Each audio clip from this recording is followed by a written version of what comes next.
Okay. Well, let's see if we're live. Waiting for my YouTube signal.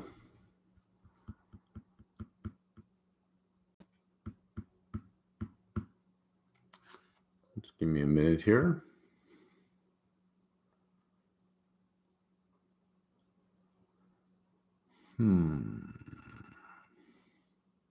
There we go. I think I'm live now. We're just waiting for YouTube to confirm. There it is, confirmation. I am now live. How's everybody doing tonight? I've got my quotes up on the screen beside me here, so we can refer to the market throughout the night. Let's begin. What does a 50 basis point cut mean for equities? The thing is, I don't know. There are times where, even if you knew a number up front, how are equities going to respond? Sometimes it's a flip of a coin. Equities could throw a party or equities could sell off. I couldn't give a definitive answer one way or the other. Do you see a sell-off from recession risk, growth scare, or the market marching to new highs? Both are plausible outcomes given the market that we have, and it seems the willingness to keep pushing to all-time highs and in an expensive marketplace already. So it could be, you could go higher, you could go lower. I don't know. If selling in the money puts and rolling them at expiration allows you to outperform the underlying by time value, why not use this strategy exclusively? Well, it's a question of how far in the money do you sell the put? You got a stock at 47, you sell a 52.50, it runs to 55. If you've got high conviction on something, it's better to have a long position in something rather than chase puts all the way up. So it's not that I wouldn't sell in the money puts. But if I do have conviction on something, I'd rather have a long position in it. If a long synthetic option strategy mimics the underlying with low capital requirements, why not use this strategy exclusively for directional trades instead of buying shares? You can. It depends on what it is you're trying to get done. Depends on the options and the liquidness of the options, especially going out a year, because you're not going to roll them over every month. You're going to go out at least a year. Can you get in? And what have you got to get out? Getting in is one thing. On illiquid options, if you got to get out, that could cost you quite a bit. Whereas the underlying is easy to increase and decrease. So there are always trade-offs. Nothing is free. Oil prices dropping a lot further. Expectations are that we will see a one handle on headline CPI in short term. What are your thoughts? A one on headline? Well, if you think there's a lot more downside to oil prices, that could on headline provide a one. Sure, I can see that. Sure. I don't know about dropping a lot further. Certainly weakness. I don't know about a lot further. I don't know that I'd be with you on that one just yet. You mentioned several times you've never had a job. When you were a professor, wasn't that considered a job? No. It's a paycheck. I mean, if you define a job as receiving a paycheck by an employer, sure, it's a job. But if you define a job by, 40-hour work week, no, no, no, no. It's not a job. It can be a job if you want it to be. I mean, if you're going to be a high productivity publisher, then yeah, it's a 60, 70, 80 hour a week job if you want it to be. I'm sure there are some academics who would say no, it's a career. It's it's just as in intensive in hours as a banker's hours are. But if you have no inherent interest in publishing and you're just passing through, it's 15 hours a week, 36 weeks a year. It's pretty easy overall. So I didn't see it as a job. What's your opinion on prop trading firms? Are they a viable option for someone with limited capital to pursue professional trading career and generate? Well, they do lever you up. I did start that way. You can get up to 10 to 1 leverage, day leverage, not overnight, but up to 10 to 1 on leverage during the day. You basically eat what you kill, right? So if you don't make money, you don't make money, period. You give away 20% of your upside. All of your downside belongs to you. And if you don't know what you're doing, your money will disappear very quickly. You got to show up with capital, right? So you show up with 25,000, they lever you up to 250 for the day. You have a bad day, you could lose a significant amount of your capital. They don't lose their capital, you lose your capital. What they're giving you is leverage and a better platform to, if you need a short position, they can arrange for that probably better than a broker can. That's about it. It's a business like any other business. They're not there to make your life easier. They're there to make their lives easier. You're just you're a means to an end. You're part of their product. Why would you go long on Fed funds futures? Yeah, that was a mistake. It's short, and if you look in the comment box, I have corrected that a number of times. Short, and I am short now. I shorted on the open in staggered quantities from October, January, April, and July, 4, 5, 6, 7. So 22 contracts. Seems like a decent enough opening position. October, January are showing red right now, and April and July are showing green. Balance them out, punch right now. I can't see, even if I'm wrong and they do cut 50, where are we going? I really don't think Powell's going to come out and say, man, we are cutting. My God, we're cutting. You can expect 250 basis points over the next 10 months because that's what's priced in right now. This is not that Fed. This is not that Fed. The market is way ahead of it. So the way I see it is, unless I have a belief that he's going to cut 50, come out and say, we are accelerating rate cuts. Dear God, we're accelerating. Unless he comes out in emergency mode, this curve is wrong. So he's not going to come out in emergency mode. What in the last month or so since Jackson Hole suggests that we are in emergency mode? Nothing.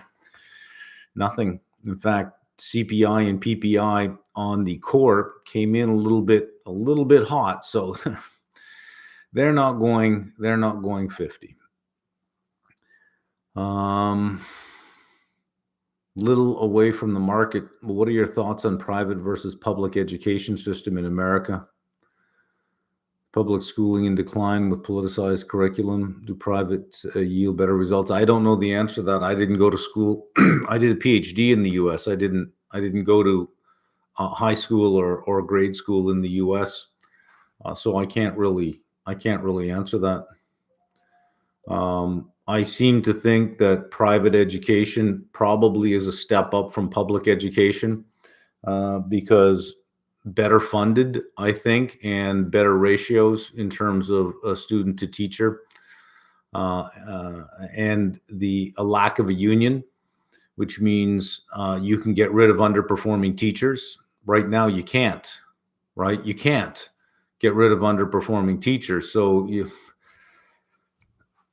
got to just keep them. If a company's retained earnings increase after strong earnings report, leading to a significant drop in ROE. Would that indicate the company might not be using its earnings effectively? Well, I mean, if it's just after an earnings report, I don't know that I would conclude, hey, something's going on here. But over time, if a company's building cash and its retained earnings account is increasing, its cash account is increasing, its equity account is increasing, and its return on equity is dropping as a result, at some point, it's like, look, invest in something or give me the cash back, or buy back shares, do something. Just don't sit on cash. Would you be bullish on such a company if all other factors remain constant? Sure. Well, I mean, I don't know that I would be bullish just because of that. If I was already bullish on the company and it was building, its equity was building and its ROE was decreasing, I'd say,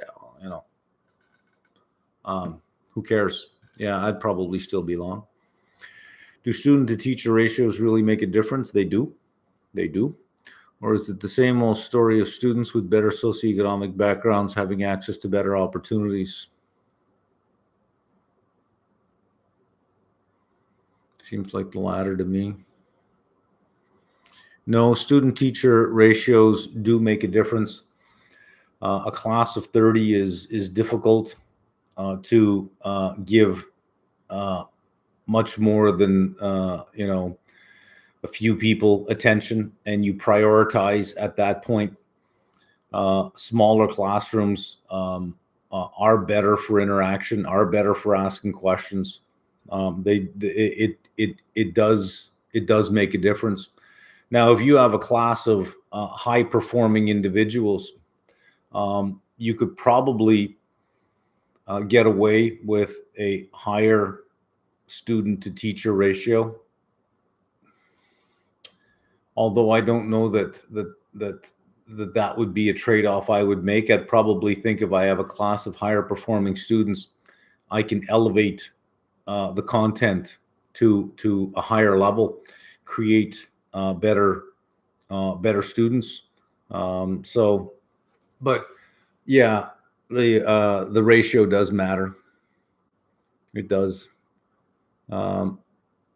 Students with better socioeconomic background, sure, would probably have had better access to, private education over public education, better access to iPads or computers, to higher speed internet, probably were more encouraged to read and maybe even take up a musical instrument when they were younger, which helps develop the mind.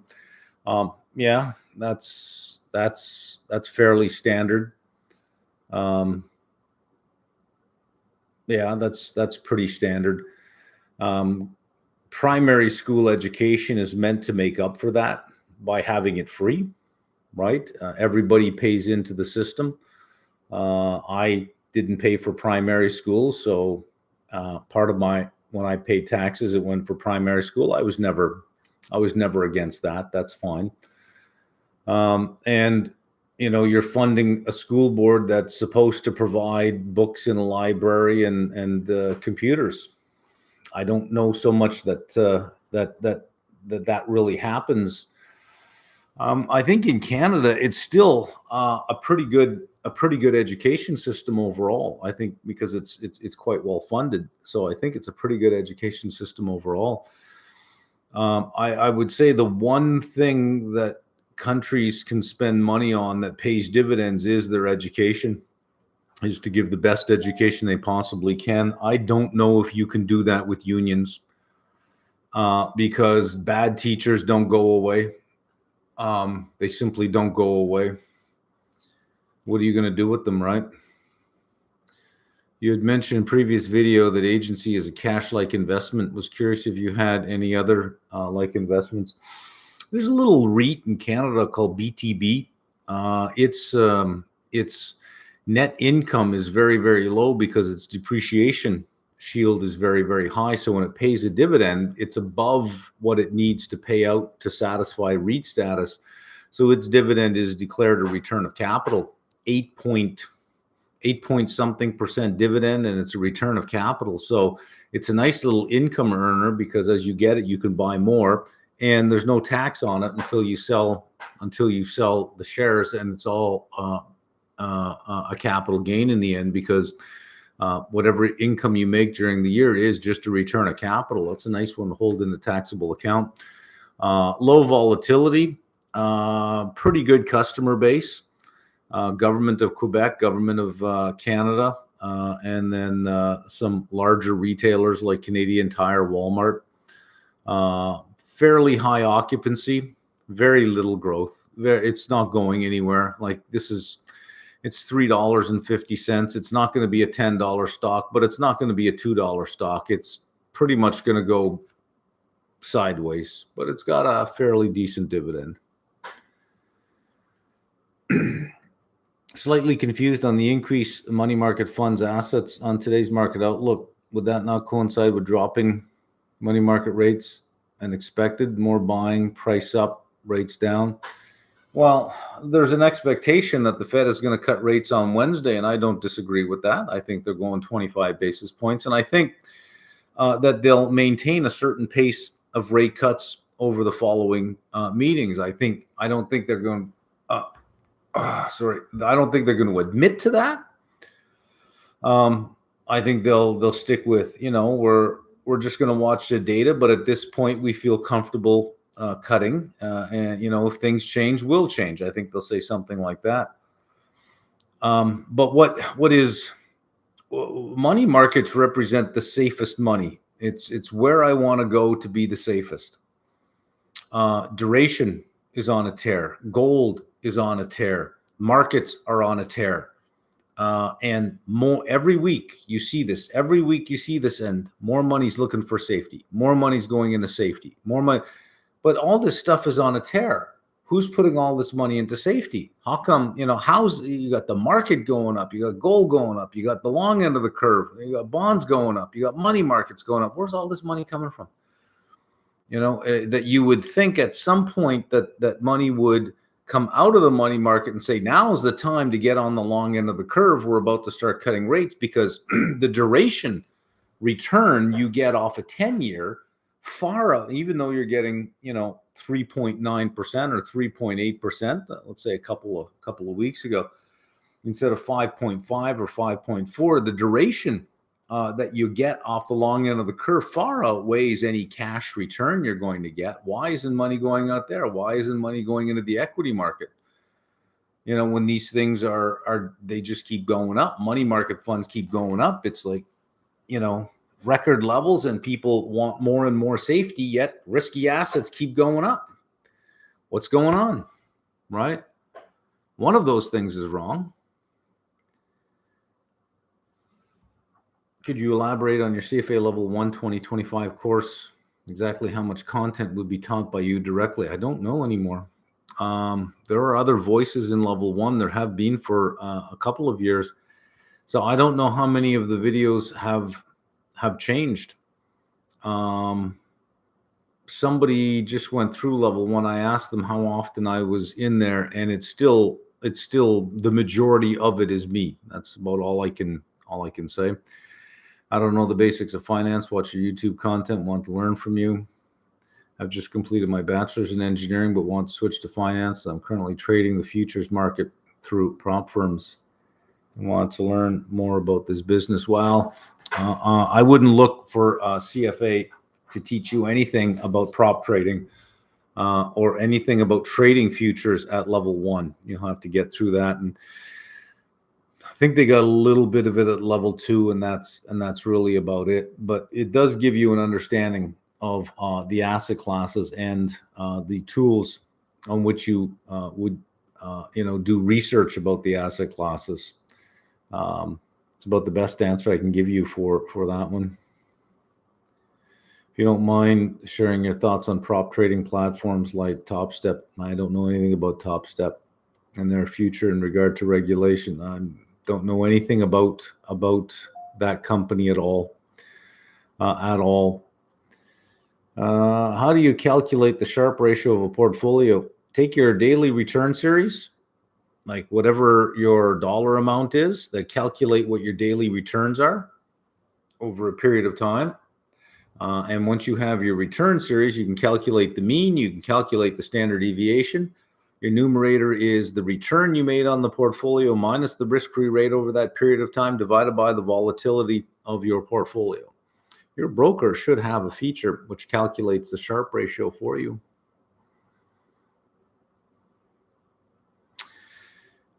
How has your perspective on life evolved with each decade, 20s, 30s? That's a big question. How has my perspective on life evolved? In my 20s, I don't know that I had a perspective on life. You're 20. Mortality is something way off in the future, right? You suffer from the invincibility of youth. So you don't have a perspective in your 20s because you're not coming face to face with your mortality. It's a long way off. Even in your 30s, it's still a long way off. Not until you start getting in your 40s do you start thinking about not so much life in general, but your journey through life. You're still not contemplating the life itself, but your journey through life. And then as you get older, you start recognizing that there are fewer years in front than there are behind. 50 is a number for that. You got 50 years behind you, but you probably don't have 50 years in front. That's when you start thinking about time a bit more respectfully. You don't have all the time. In your 20s, you got forever. No one has a perspective on life in their 20s. You're worried about, all sorts of, worldly, I wouldn't say worldly, earthly material, small little things. You're fretting about, does this person like me? Does this person not like this relationship? And what job should I take? I'm almost done school. What am I going to do? I mean, you're still growing into a life. And even in your 20s, I don't even think you're the person. You're still yet the person you will become. I don't think I became me till well into my 30s. I could be because of lack of parents, but you got to figure everything out on your own. But I don't think I had a perspective. But that's a big question. How do you hedge a position? You have a high conviction. It's appreciated to levels which are elevated. I debate between selling a chunk versus buying puts. Selling calls don't protect me. Well, if you sell, you got to realize capital gain. You're going to have to pay tax on that. So you got to think, well, how much tax do I got to pay? How much does the stock have to fall so I can rebuy it just to be indifferent, right? So keep in mind that all you're doing is just creating a tax bill if you sell it. And then you would need the stock to fall by a certain amount just to pay the tax bill, just to be indifferent. So you may as well just hold it and sell calls. I believe in the investment and want to hold for 5 to 10, then stop messing around. Don't worry about it. Don't try to time anything. If you're going to hold it for 5 or 10 more years, it is what it is. Look at pullbacks as an opportunity to buy more, as an opportunity to step into a few more shares at that point. But I wouldn't try to hold on to all the gains. Stocks don't just do this, right? They do this and then they come back down, you buy, and then they move up and then they come down and you buy, and they move up and they come down and you buy, and you just keep doing that. I wouldn't, if your conviction is long-term, I wouldn't try to get cute with it. In the outlook you posted earlier today, you mentioned you can understand the economic reasons why gold is at all-time high. Can you please explain further? Well, economically, you have a situation in the U.S. And almost every developed nation that regardless of who is going to be the next leader in almost any country, debt's going higher.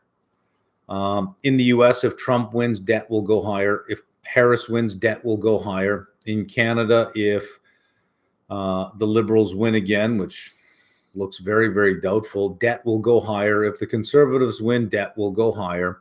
It's just which one is going to match that with higher taxes. Liberals tend to tax more, and they see revenues increase, so they say, well, we get to spend more. Whereas conservatives tend to cut taxes, and they see revenues decrease, and they say, oh, well, we can't spend more, but we're certainly not going to cut spending. Both of them will increase deficits. Both will increase debt. And gold is that one place where everyone says, well, what are you going to do about gold? You can't control gold. Central banks around the world are, moving into gold, saying, this U.S.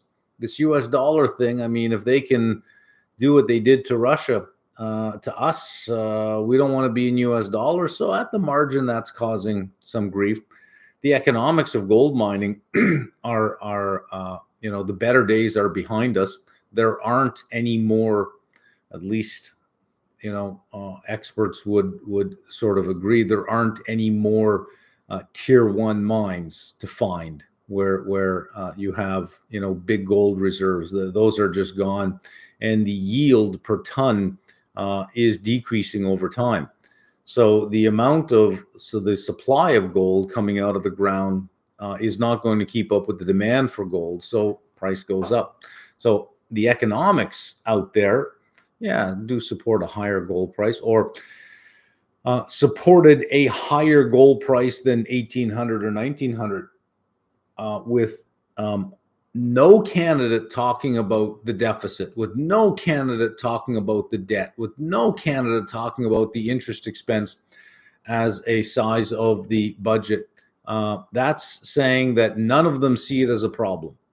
And I've used this analogy before. If you are investing in a company that has a lot of debt and management just does not even recognize that the debt is a problem, you got to get out of that company. The first step in the solution is the recognition that it's a problem. And in the US, in Canada, almost any nation now, it's the only people who recognize it as a problem are the voters. Your politicians do not recognize it as a problem and don't talk about it, especially in countries that have two-party systems like the US, where every election is razor thin. You got to buy every vote you can. The last thing you're going to do is say, I'm cutting expenses. And the last thing you would do in power is cut expenses, because you're not going to get reelected. You got to use the budget and the deficit and the debt and future taxpayer dollars to buy votes, as many votes as you possibly can. That's just, a form of populism given where democracy is today. We have politicians who no longer will make hard decisions. No longer will they make hard decisions, and cutting spending is a hard decision to make. We'll grow our way out of it. We'll introduce new measures to boost employment and boost productivity, and we'll grow our way out of this, and no one has to pay this back, and it'll pay itself back, and this program pays for itself, and it's all bullshit. It's all bullshit. You're going to have to pay for it somehow, whether it's higher taxes, whether it's inheritance tax, whether it's gift taxes, whether it is a higher tax on share buybacks, whether it's a higher inclusion for capital gain. You're gonna pay for it somewhere. You're gonna pay for it somewhere. Period. And no politician is talking about that. So gold seems to be, sort of the place that you want to be, saying, well, if you're going to have constant debt building up and money printing to pay for the debt, everything is just going to get, you're going to devalue the dollar. Everything's going to get more expensive over time. Our wages will go up, sure, but prices will go up. Standard of living will either go sideways or even decline. Well, gold is the place to be, right? And where did we leave off? I believe, there we go. Is it worth it to open a margin account and sell options with a portfolio under 75K, or should I max out my TFSA first? I would say that if you don't know what you're doing, don't do it. I see where you're going. If you don't know how to do this, you have 75,000 and you don't know what you're doing or how to do this, don't do it. Don't do it. I do it, but it's a lifetime of experience that I have, and I am comfortable with all of my outcomes. Perfectly comfortable with my outcomes. If you have been working in a paper account and you do feel comfortable with this, and you see a place where you can earn some income, then sure. But I don't know that there'd be a decision between maxing out a TFSA first. Um, you know, I don't know enough about you to be able to answer that question. I don't want to be one of those people that say, "Yeah, absolutely, you want to get involved in this, you want to sell puts, and boy, have I got a course for you." You know, it's if this is something you're going to do, my strong suggestion would be to make sure you get the right education. And you might say, "Oh, I know what I'm doing." I would quote Mark Twain here. It's not the things we don't know that get us in trouble. It's the things we know for sure that just ain't so. You may think it's always worth, doing a little bit of reading and listening to something else and saying, let me make sure I know what I'm doing here. When you look to take a short position on the market, where and how do you position with options? It depends. Depends on how I feel and what's going on. And if the higher conviction I have, the more likely I am just going to short the futures, which I have been doing on ES. It's just simply shorting the futures. If I think we feel kind of toppy here, but psychologically I don't see the market agreeing with me, then I may sell calls or I just may buy puts. Tesla is one where I've just concentrated on buying puts because the shareholders in that company respond to the most ridiculous things, the most ridiculous things. Elon Musk can get a haircut and somebody could say, have you seen his haircut? It looks good. And up goes the stock. Oh my God, he got a haircut. He got a haircut. He's going to be really focused now. It goes up for the most ridiculous reasons sometimes. So you can't really take a position in which the bleeding either gets worse or gets worse with speed. At least when you buy puts, the bleeding slows down as the market goes up, right? Or as the stock price goes up. Trump proposed removing the income tax on overtime hour. First of all, do you believe anything any politician says? They're trying to get your votes. They're trying to get your votes. They'll tell you anything you want to hear. Trump will show up at crypto events and say, this is the thing of the future, because they're giving him money. They're giving him money. He'll say, he's a politician at this point. They'll say anything to get your vote. They don't have to believe it. They'll say anything to get your vote. So most of the stuff they say is like, yeah, whatever. You say this, but I don't know about that. Yeah. Do I see it as a vehicle to boosting productivity, removing income tax and overtime hours? Why? If I'm an employer and I keep somebody on overtime, I still got to pay them time and a half, so they don't get any income tax on it. They want overtime hours, but I still got to pay. Time and a half or double time. So, give me the break and maybe I'll use more overtime hours. But if I'm using that many overtime hours, why don't I just hire somebody for normal time instead of time and a half? It's just stuff he's saying to get votes at this point.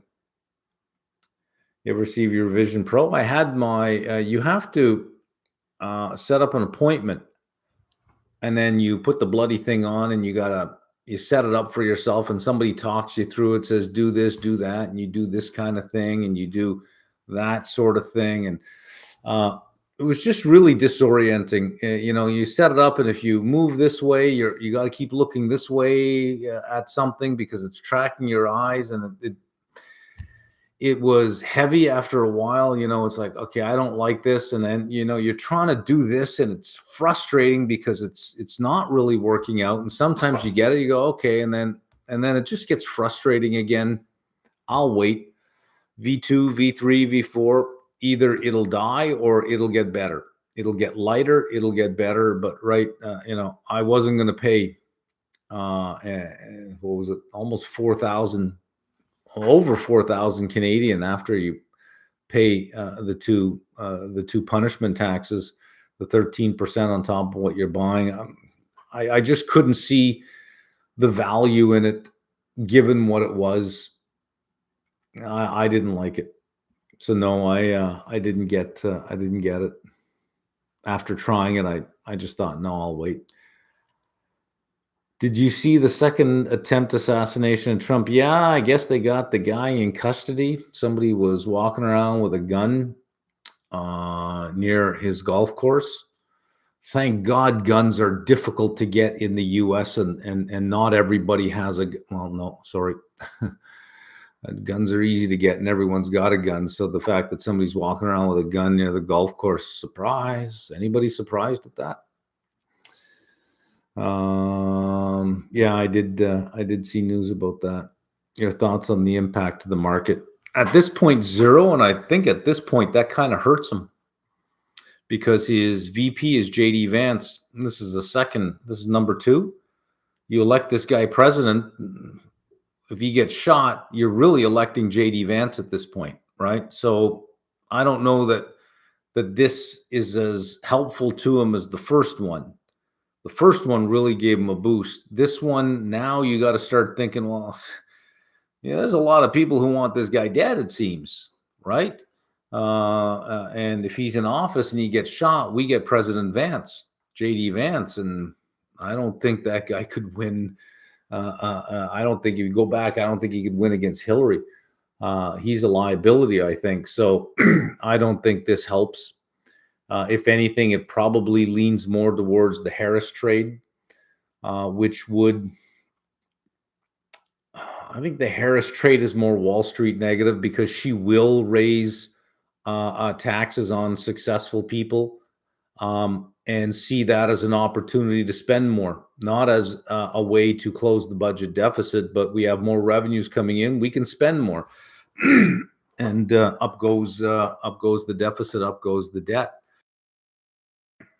But at least, for liberals, they'll at least be able to go home saying, yeah, but it's partially financed by successful people.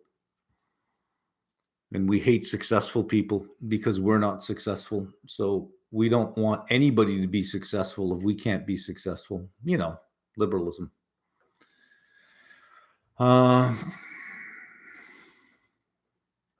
Would I add to my short ES exposure ahead of the upcoming Fed meeting? Depends on what the market does. If the market wants to rally to 5750, 5800, yeah, I'll do it. Absolutely, I'll do it.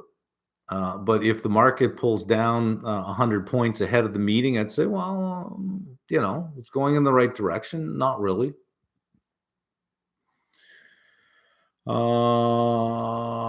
My girlfriend, CPA, interested in the applied series. How well would she fare not having a finance CFA background? Well, she's a CPA. She can read statements. The sector studies would be probably beneficial for her. And, you can learn finance. I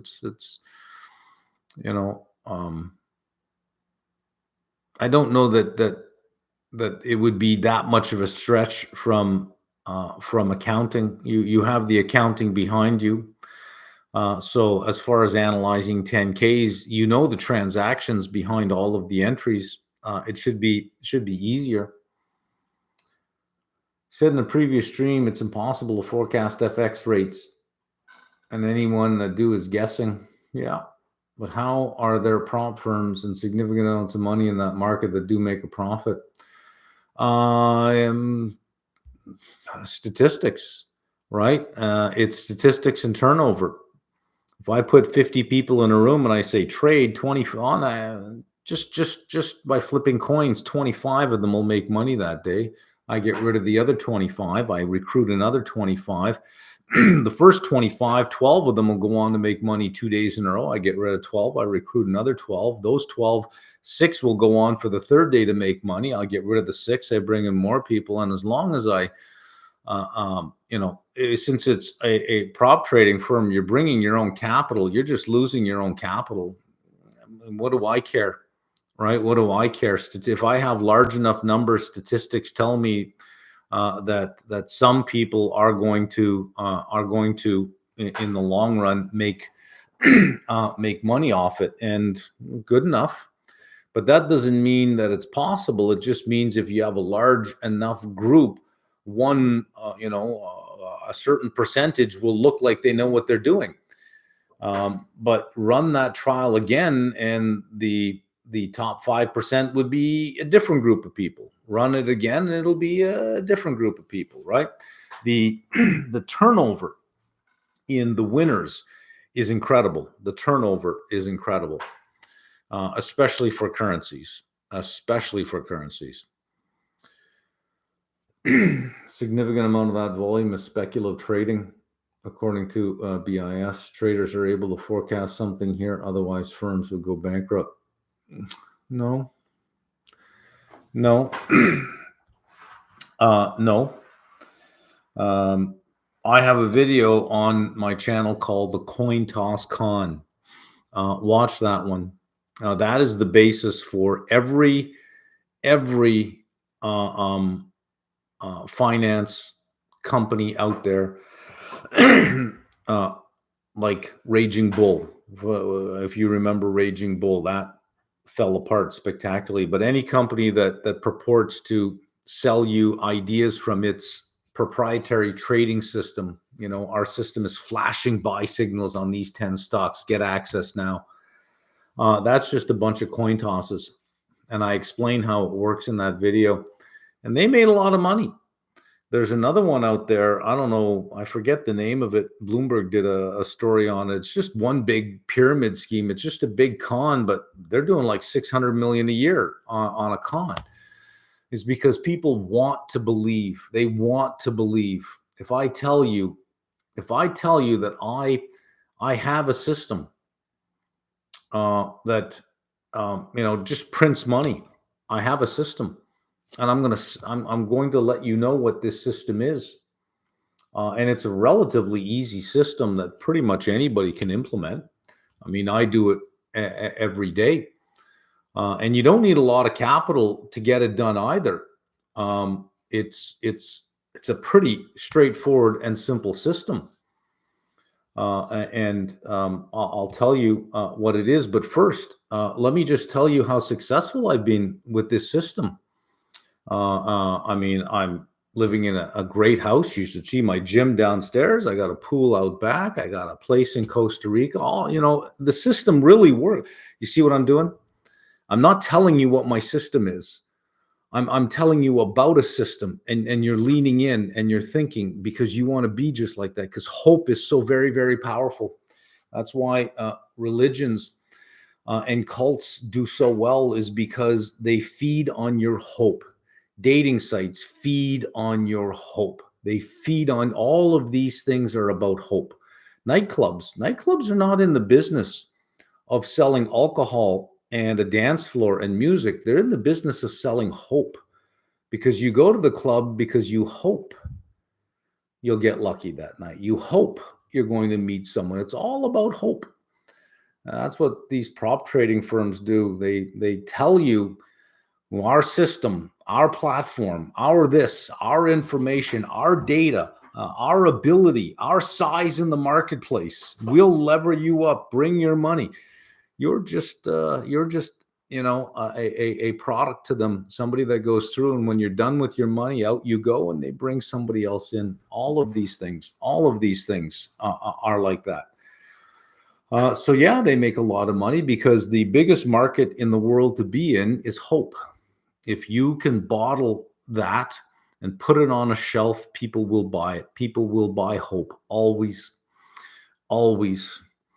Um, and you don't even have to really get anything done, because when they don't make it, all you have to do is just say, well, it's not for everyone. This just isn't for you. You're unwilling to put in the time. You don't have the right skill set. You will never be one of us, right? You blame them. It's you. It's you. You bring more people in and you make them want you even more, because they think, I want that life. I can do it. And they'll go get more money and they'll come back and they'll come back and they'll come back and they'll come back. It's,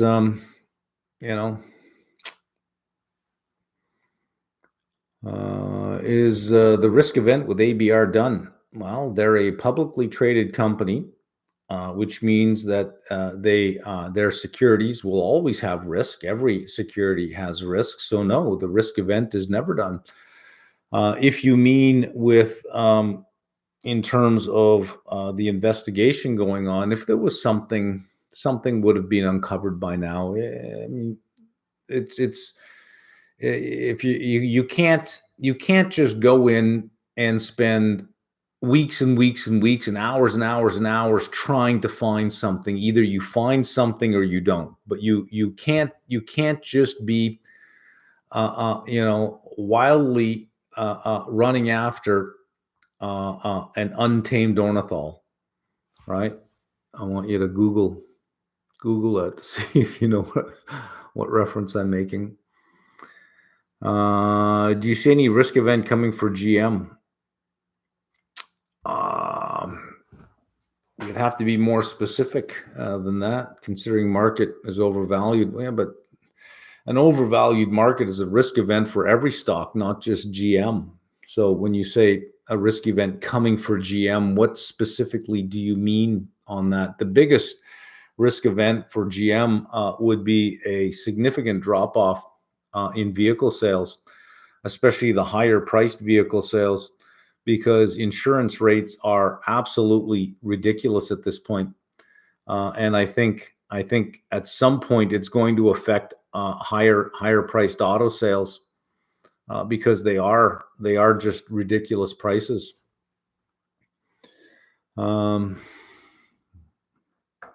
How cautious one should be selling puts. If you're not comfortable with owning an underlying company, you should not sell any puts on it. I am comfortable with it. I keep my position small, especially on this one. My position would be small. If I'm wrong, yeah, I'm going to lose money. Of course, I'm going to lose money, but small money on this one. It's certainly not my highest conviction. If it drops to mid 30s, it becomes one of my top 3 on conviction, because I know they're going to keep buying back shares. But if it goes to 60, it could go to 70, but it wouldn't be my top conviction. So it's a matter of where it goes, how it gets there, what's the reason it gets there. There's so many things to consider. Would you buy this stock at this price?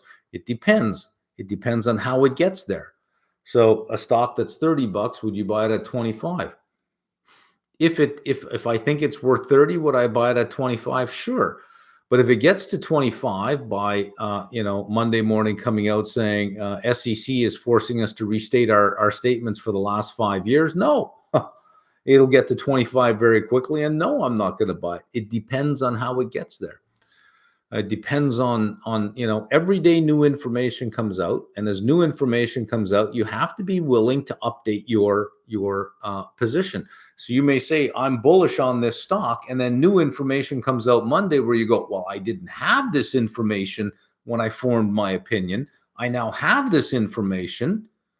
Maybe I'm willing to change my opinion, right? So it's you don't want to just look at new information and say, no, my pride. I said I would do this. I said it's going up, and to ignore everything. As new information comes out, change your mind.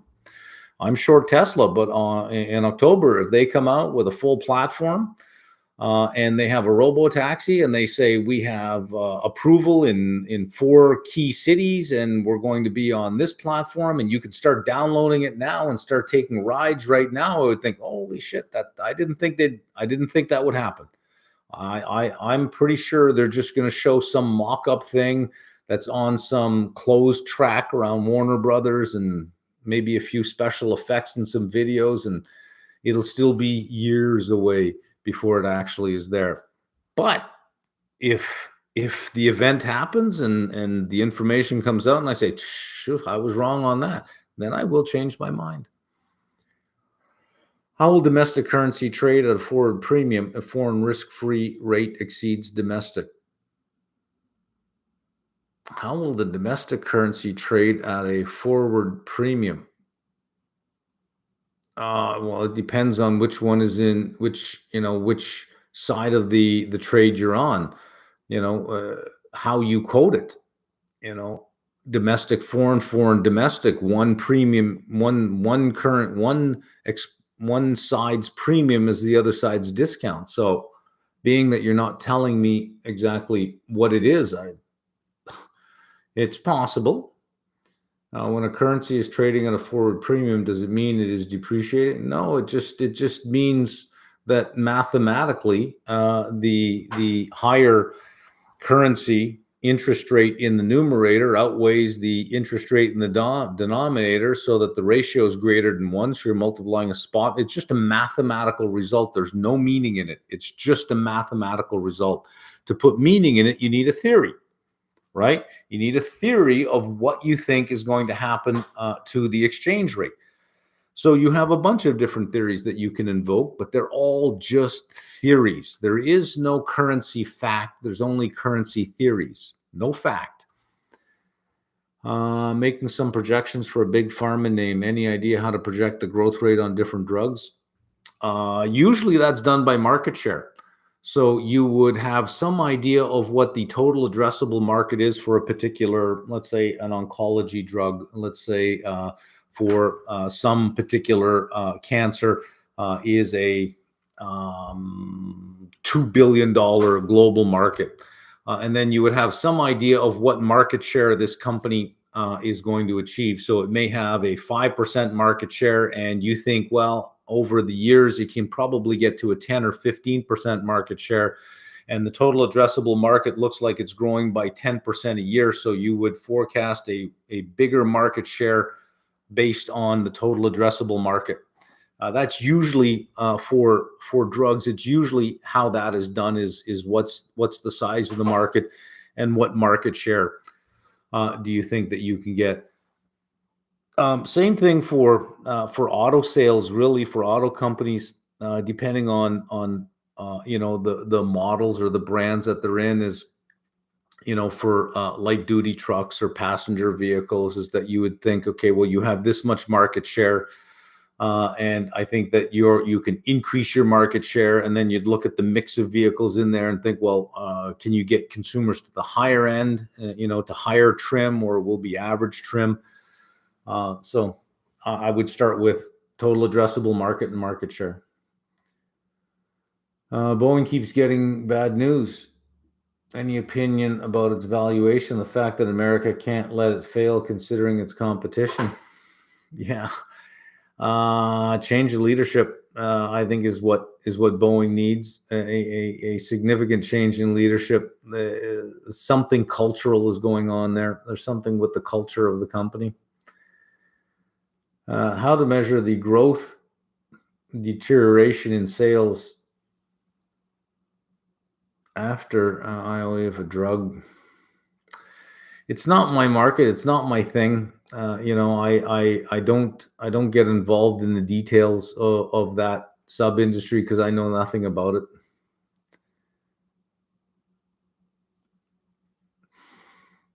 Would you consider yourself an expert in the REIT space? I would.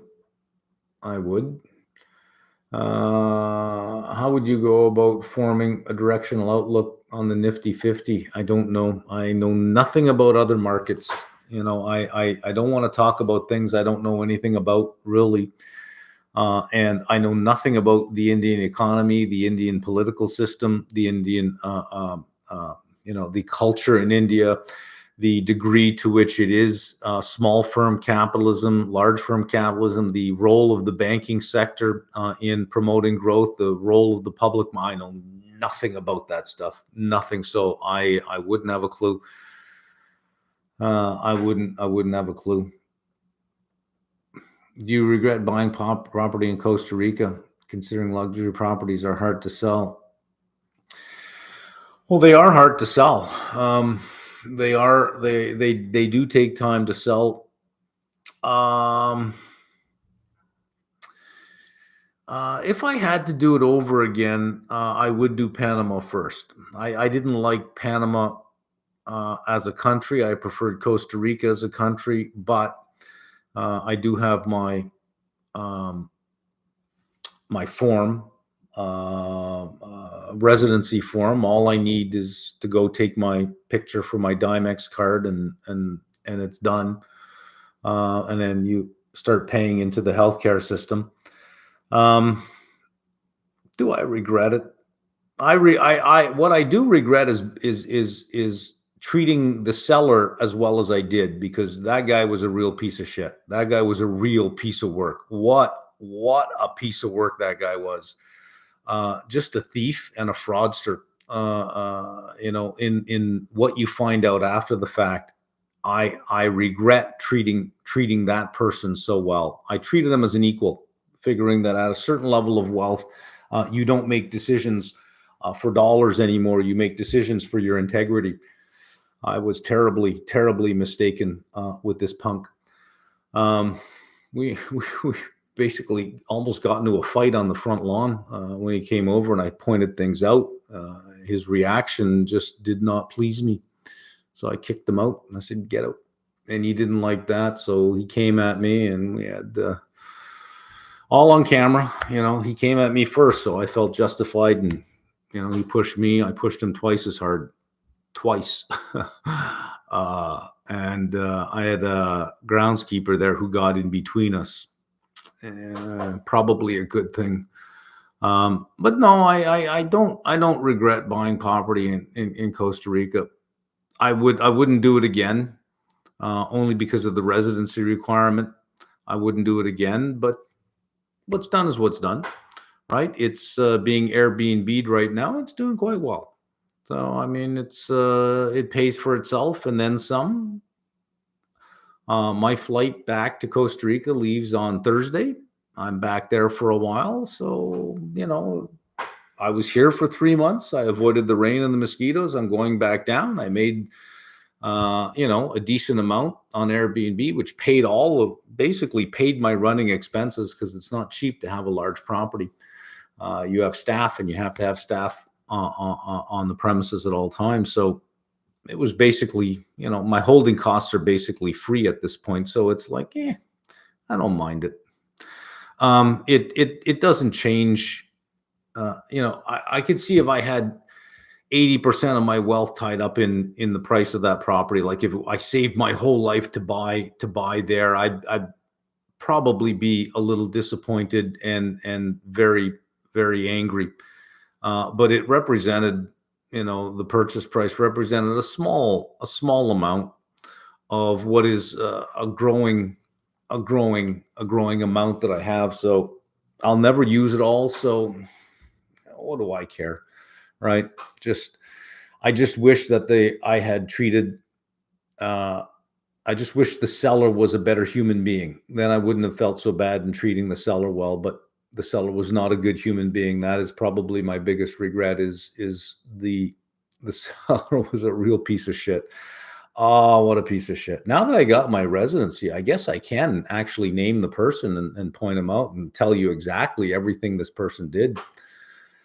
Stole from the property after they sold it to me. Even doorknobs.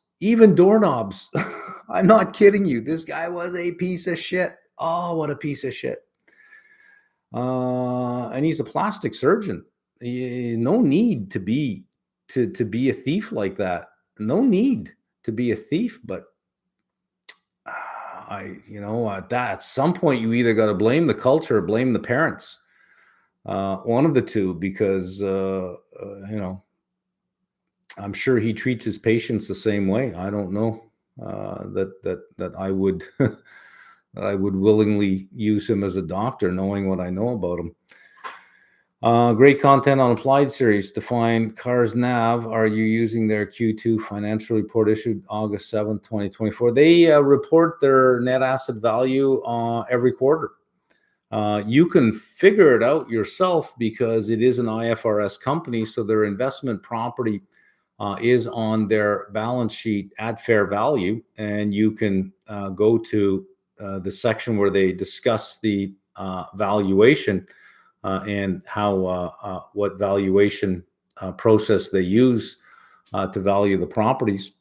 So you can just calculate it right from the balance sheet itself.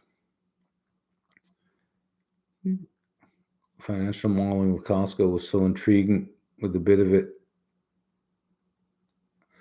I wish my bandwidth wasn't so full. Your financial modeling of Costco was so intriguing with a bit of it. I context switch to. Not sure what that means, but I did the second week. I did all of the videos today. Those will be up tomorrow. We set up the model, the format of the model, and we enter the historical data. And then we end with a beautifully formatted model, ready to start the revenue schedule next week. That'll be up tomorrow. If Intel sells its unprofitable foundry business, do you think it would lead to a turnaround and a rally? Well, if you strip that out, I mean, I think they still have a problem in the Intel products category. Their data center and AI revenues are flat, almost like a little down, and it's such a growing sector right now that they should be growing into that, but they're not. So without that, they're not really a growth company. They're really a value company at this point. They need some growth mechanism to turn themselves back into a high tech growth company. The foundry, I don't know about that. You know, either you bring in a partner, you get a significant customer, or you sell it. Let's see what happens, but I don't see a lot of upside to it in the next couple of weeks, in the next couple of quarters. I think it kind of treads water for a couple of quarters until we figure out what the hell is going on there.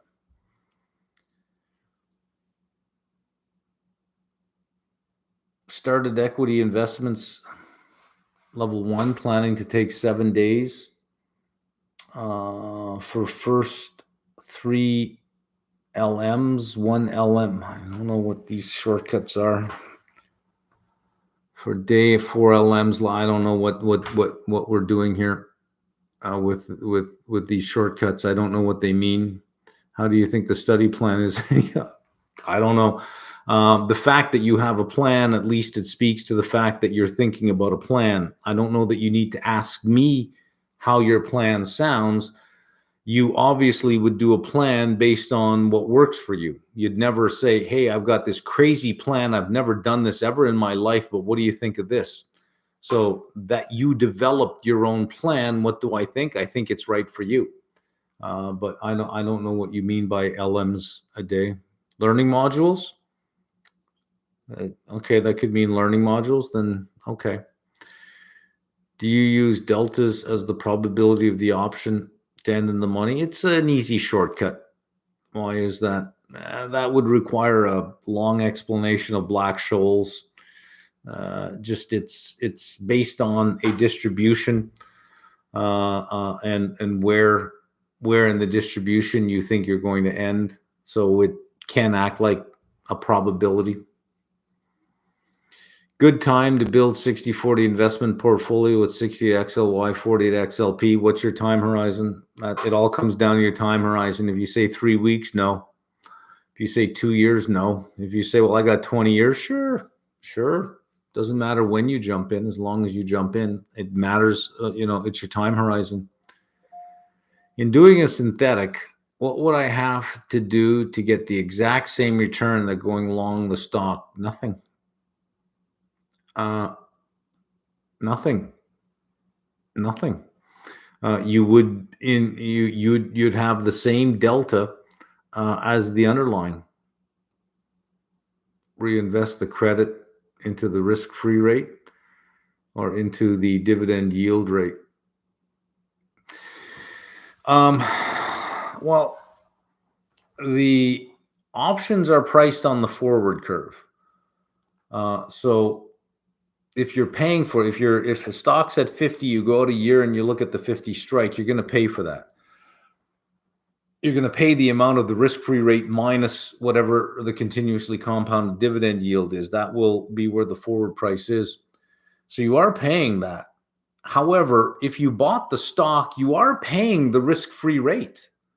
Most people don't seem to understand this, that if you have $10,000 and you put $10,000 into a stock, you think, but I own the stock, but you're paying the risk-free rate because your $10,000 could have earned the risk-free rate.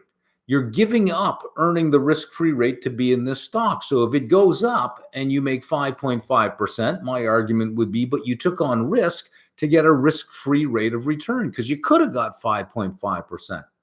So if a stock goes up 10%, you can't say I'm up 10%. You're not up 10%. Because riskless money would have been up 5.5. You're really only up 4.5%. So when you buy options, it's just more honest about the cost of the risk-free rate. You're going to pay for the cost of the risk-free rate in the option that you're buying. But you are paying the risk-free rate, whether you use options, whether you use futures, whether you use cash. It's just not explicit. So when we think about our return, we should always be looking at, well, what is our return less the risk-free rate? Because I could have gotten that with zero risk doing nothing. So the difference is what you got paid to take on risk. New tools and innovation bring more innovation at a faster rate. Don't you think once AI gets smart enough, well, AI won't get, talking about AI getting smart enough, once the algorithm gets advanced enough, it will be used to create a better version of itself.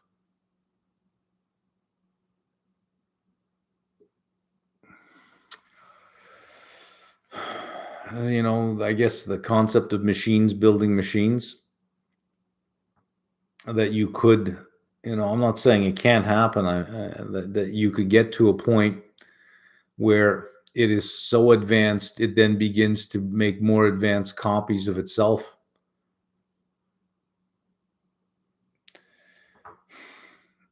The amount of energy you need to mimic what the human brain could do in half a second is unbelievable. That you're going to get to a reflexive algorithm. Reflexive, it means it can look back on itself, on the things that it's done, and find ways to improve, which means it must have some criteria by which to say, here's the gap in my performance and I'm going to improve it, which is energy to produce the output and energy to reflect upon itself and energy to create something new. Unless you find an energy source that is unlimited, or unless you find a way to dramatically reduce the compute in these algorithms, dramatically reduce these. It is nice to think about how advanced these things can get, but just the sheer amount of energy required to make that happen makes it almost an impossibility to get to the point where it can exceed what we have up here. It can exceed the pattern matching ability and the intuition that we already have up here. Maybe it can calculate a lot faster than us, and it can analyze data sets a lot faster than us and come up with answers to very clear objective programming. But intuition, the ability to read a room, you know, to know when to speak and when to be quiet, the right words to say, when to lie, when to tell the truth, when to not say anything, No, I don't think an algorithm can ever get to that point that can outmaneuver a human without sheer amounts of energy, just sheer amounts of energy. Our brain is so efficient, we don't really need that much energy for what we do. If we're driving a vehicle, we need very little energy, but an autonomous vehicle needs huge amounts of energy to do what we can do automatically. So, yes, we can build autonomous vehicles. Yes, we can have vehicles drive themselves. But should we? Do we really need that? Is that really where we want to go? Is that really something that is going to save humanity? That is really going to do a lot for the world? Or is it just going to be so bloody energy intensive that wind and solar can never, ever, ever fill that? Which means you have nuclear, which means you have the undesirable outcome of what nuclear produces. So it's nice to think about what the world could be. All of these sci-fi movies that show you all of these great things in the future never talk about the power source. Well, I guess warp drive. I mean, if you create a warp bubble, I guess you don't need a lot of power to get to fly ships. But I'm more skeptical on the pace right now. When you create synthetic, we're still on this one. With options, you're creating a synthetic forward position in the stock, right?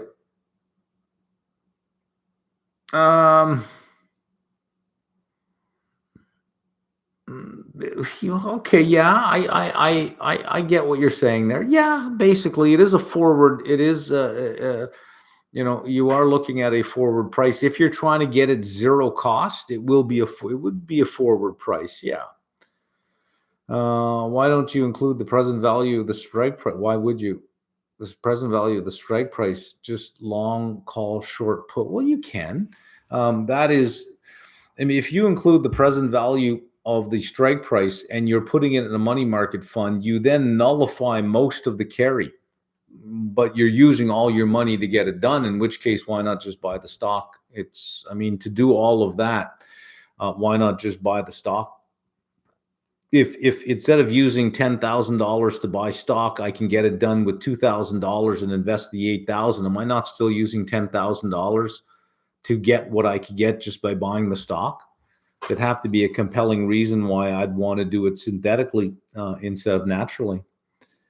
If I'm not getting the leverage out of it, and I'm doing all of that just to replicate what I can actually do. The reason you would use a synthetic on something like that is because you cannot buy the stock. So you would create a synthetic. You would say, well, what's another way to get exposure because I can't get exposure through buying the stock? Same with creating an option. Maybe there isn't a put on something, but you can synthetically create a put. But if the stock exists and it's liquid, why would I use the same amount of money to create something to mimic this when I'm saying, well, why don't I just buy this then? The only reason I would use the synthetic is I don't have the money to buy it all. Please suggest which reference material is better, Kaplan or Wiley. For what?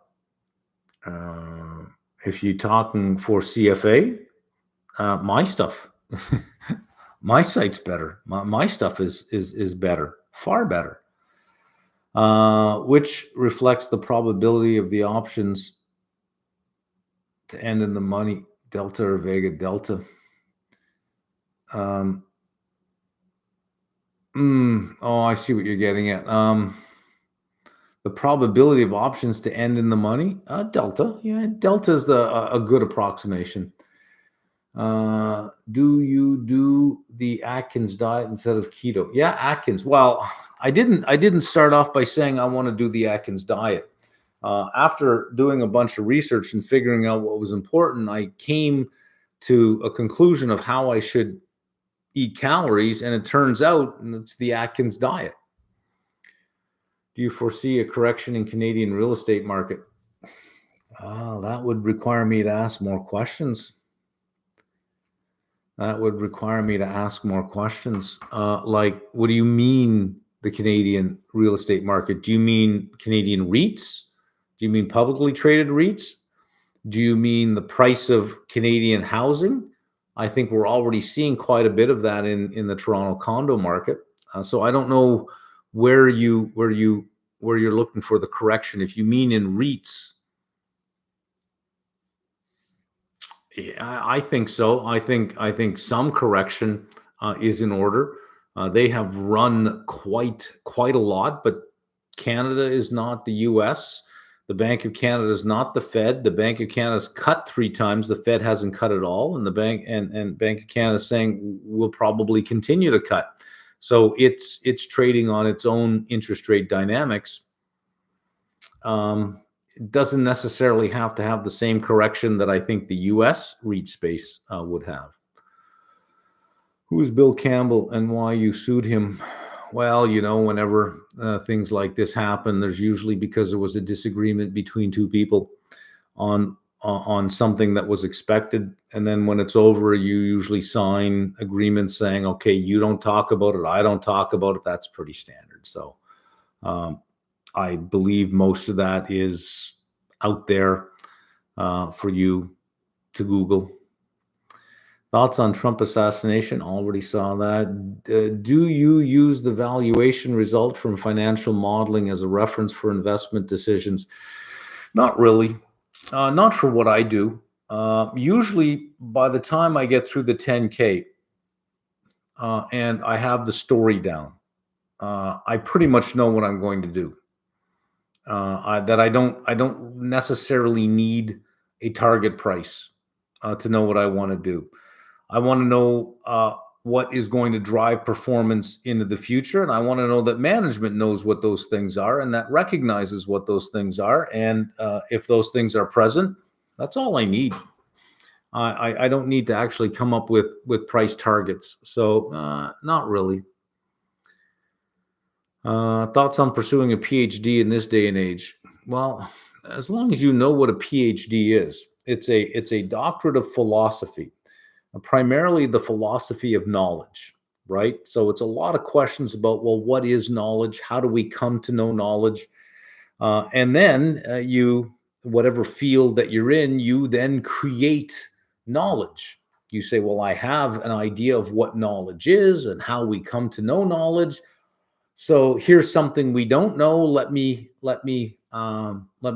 figure that out. Let me see if I can create knowledge. And a PhD that's what it is. It is a knowledge creating job, not a teaching job. You could be the worst teacher as long as you're a good publisher. Universities will hire you and inflict you on students. You don't even have to have any kind of teaching ability at all. If you're really bad at teaching but good at publishing, they just won't let you teach. They'll just say, well, you just sit in your office, think about what you've done. You got to love research. I don't know that in the sciences, I think it would be fun and exciting. In the social sciences, it's more about creative writing, because nothing is true, nothing is false. Something that's true one day may not be true tomorrow, and something that wasn't true today may be true tomorrow. One theory that is supported with this data set can be refuted with this data set. It's all just, when you get to complexity like that, there is no one enduring truth that you can come up with. It's not like a physics textbook. So you gotta be okay with bullshit in the social sciences. If you're doing a PhD in the social sciences, it's a lot of bullshit, and you got to be comfortable spewing bullshit. I heard that you like playing chess, skiing, and scuba diving. What other things do you like besides finance? That's about it. Can we consider stocks as long duration assets in dropping interest rate environment? Depends on why interest rates are dropping. Bonds have a known numerator and an unknown denominator. The known numerator is the coupon. You know what your cash flows are, and then you just discount it. So if you have yields that are dropping, your spot curve is dropping as well, you're going to be discounting those known cash flows at lower amounts. You'll have a higher present value. That's mathematical. Stocks, on the other hand, have a numerator and denominator. And as rates are dropping, you have to ask, but those are not coupon payments in the numerator. Those are cash flows. Are cash flows dropping as interest rates are dropping? Are cash flows dropping faster than interest rates are dropping? Are cash flows remaining stable while interest rates are dropping, or are cash flows increasing and interest rates are dropping? You have 3 different outcomes, 4 different outcomes there. So too much attention on the denominator, not enough attention on the numerator. Equities are about more about the numerator than the denominator, because most companies, regardless of where interest rates go, because they use hedging instruments, have a fairly constant cost of capital. So if we look at Costco, even though interest rates have gone up, as Costco has gotten bigger, as it's collected more cash, as it has become a better borrower, its cost of capital has actually decreased.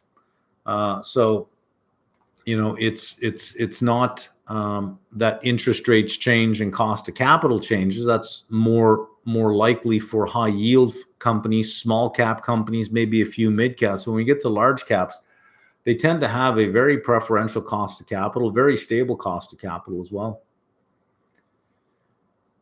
So some things can be considered long duration. Long duration would be something where the cash flows are fairly stable. So apartment REITs, fairly stable. Utilities, fairly stable. Anything that is utility-like or regulated, like telecom, fairly stable. So as interest rates go down, they should do well. Did you ever consider investing in Islamic instruments? No. I mean, it's not that I said in my mind, I want to get into some Islamic instruments. I might have had some investments that Islam might look at and say, well, those align with our beliefs, but it wasn't intentional. Much like I might have had some investments where a Christian comes along and says, well, that's good on you. That's exactly what Jesus would do. That's what Jesus would do. That wasn't my intention to do what Jesus would do. So maybe by accident. What do you think about Islamic finance? I don't know enough about it to really have an opinion on it. Which reference material is better for CFA, Kaplan or Wiley? Neither. MarkMeldrum.com is the single best out there. Ask around. I'm not just making that up. Given the consistent growth and good performance of SPY, why not just invest in SPY directly rather than conducting analysis towards different stocks, which might still be under? Yeah, well, that's called passive investing. Sure, you can do that. Sure. What are your thoughts on Apple integration of ChatGPT? I don't know that I have an opinion on that. I don't know that I have an opinion on that. I want to use short straddle to get income. Just wondering if XLP is a good candidate for this strategy. Not if you don't know what you're doing, don't do it. Short straddle is a short put and a short call. The short call is dangerous. So unless you own the underlying and you feel XLP is fully valued, I would not do a short straddle. I wouldn't do a naked short straddle. Not if you've never done this before and you don't quite know what you're doing. I wouldn't touch it. Reverse repo considered an extension of market liquidity? Well, so the Fed has offers reverse repo for money market mutual funds, but they're not the only ones. Any money market mutual fund that has extra money can engage in a reverse repo with any market participant. Keep in mind that every repo is a reverse repo on the other side. It's not as if I'm in a repo transaction, you're in a repo transaction. It's I'm in a repo, you're in a reverse repo. They're just the opposite sides. I don't know that I'd say it's an extension of market liquidity in as much as it is a source of market liquidity.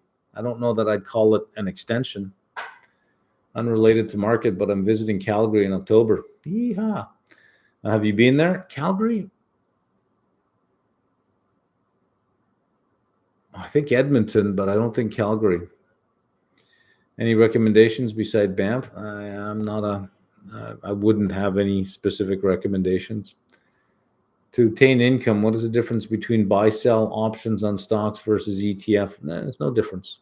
No difference. An ETF is a portfolio of stocks as opposed to a single name, but no difference. Currently prepping for an AC air conditioner. Would love some advice on how to effectively read the news and form an opinion on how the news affects the markets. Prepping for an AC. AC, well, I don't know what AC is other than air conditioner. I don't think, based on your sentence, I don't think you mean air conditioner. Some advice on how to effectively read the news? Really? And form an opinion on how the news affects the markets. That just comes with experience, right? That just comes with experience. I don't know that I could put it in words like, here's how you would read it and here's how it would affect it without knowing, well, what are you reading? What's the source? How many people read that source? How valid is that source? Is it one of 100 articles saying the same thing? Is it something new that only this source has? Does it have credibility? There's so much there, but I don't think you need me to tell you on how to read news. I don't think you need me to tell you that. And form an opinion. That just comes with experience. Best financial news source to follow to understand the market. To understand the market, news outlets are not in the business of educating you. They're in the business of informing you. So they'll talk about something, but they're not going to start educating you on what it means and how to understand it. That's not what they do. I don't know that there's a best source for doing that other than just experience over time. I flip through the news feed, and I'll look, and some things jump out at me. I don't read all the news because I couldn't care less about Bitcoin, so all of that stuff is gone. Couldn't care less about crypto, all that stuff is gone. Companies that I'm not interested in or they're not on my watch list, I just pass right by. Don't really care about that. Just over time, we will determine what works for you. There are no answers for these questions other than life and experience and time. That would be it. What's your opinion on reparations? Seems like a heavy topic in Cali. How would it affect the economy? I think if you've been directly affected by someone or an organization, that's called suing. You can sue. But to say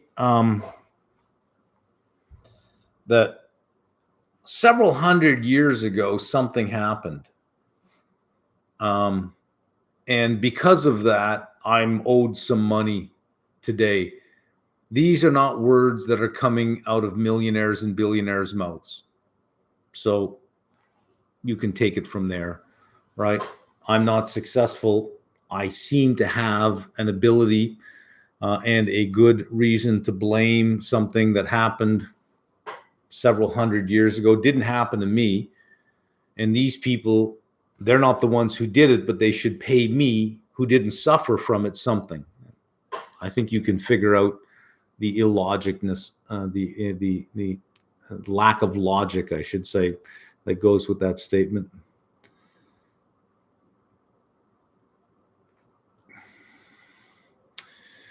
What do you mean by active managers can't outperform the benchmark as a group?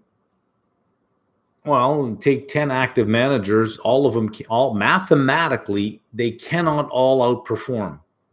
Mathematically. Because if they're all really good and they're all buying certain things, it would move the market. They create the moving target they're trying to beat. So mathematically, you can't have every active manager beating the market. Mathematically, it simply just doesn't work. I want you to take the S&P 500, for example, and let's assume it is all passive. except for two managers. Now, keep in mind, everything else is passive. For a manager to be overweight something, the other one must be underweight. Mathematically, only one person's going to be right. So right away, just out of pure math, all active managers cannot beat the market, just out of pure math. So as a group, they tend to underperform because they're not doing this for free. They're charging management fees now. Well, after fees, very, very few each year beat the market. Very few beat the market. But if everyone abandoned active management and went to passive, then you would never. How do you determine when a market is undervalued or overvalued? Everyone would be agnostic to valuation at that point, which means there'd be a ton of opportunity for active managers. So, it depends on,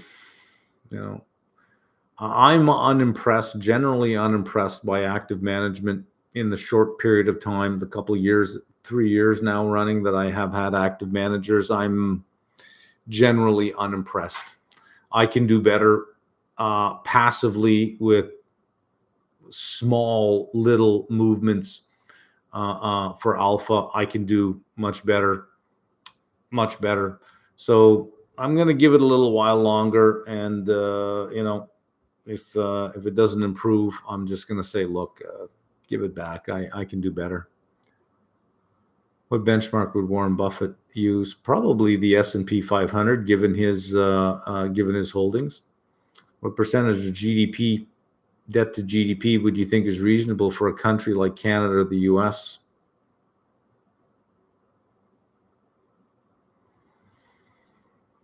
It depends on what you're trying to get done. If you are investing in a lot of productivity enhancing infrastructure that makes sense, then a higher level of debt to GDP. If you're using it for operational issues, then no level of debt to GDP makes sense. I think once you get to the 100%, you got to start waving red flags, saying this is becoming ridiculous. Right. And especially if the average cost of your debt is more than your GDP growth, you've got to start waving the flag and saying this can only get worse and end badly. It depends on a lot. What's the growth rate in GDP? What is the what's the level of or the rate of capital accumulation? I don't know that I would just say, this debt to GDP ratio and no further. What's it doing? What's it being used for? Thoughts on blank check companies? Seems like the majority of companies coming to the market are SPACs. I don't really know about that. Canada has the same thing. They're called capital pool companies. I was involved in one years ago where you raise money and then you go looking for a transaction, a qualifying transaction, and you are going to buy a target, and then you would bring that private company public, like it's kind of like a reverse IPO, where you go public with your bank account first, and then you go buy the company. It was I don't know if they still exist. Many of them that raised money there was so many that never actually found a qualifying transaction. Do you think it's too soon for cap rate to trade at a premium? I kind of think so, yeah. I think it's fully priced. When you're trading at NAV, I look at that, if 2.5 months ago, 3 months ago, it was trading at NAV, it never would have made it onto my conviction list.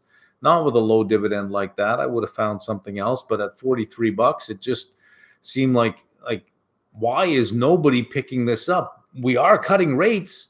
Doesn't everybody get that? Rates are going to be cut, but the market just seemed to just want to ignore that. And I thought, this is the most ridiculous thing. So I bought and I bought and I bought, and it stayed at 43. So I bought more out of just sheer anger. I bought more than I should have. It worked out. We're at what, $56 on CapREIT now. All the REITs have moved up. Interrent and Minto, yeah, not that exciting. But man, I had a beautiful run on CapREIT. Still have some shares, but what a beautiful run! What a beautiful run! Now I'd like to see, something go wrong, something happen, and the stock fall to the low 40s again, so I can do it again. I've done it twice now, from the low 40s to the 50s. It's been beautiful. But what a great run on the on the REITs. I love it when plans like that come together. Wealth advisor here with bank-owned firm in Canada. 2 questions for you. Do you see any future disruptions in the industry? Robo-advisors. Did you ever consider when you started your career? No, never did. Never did.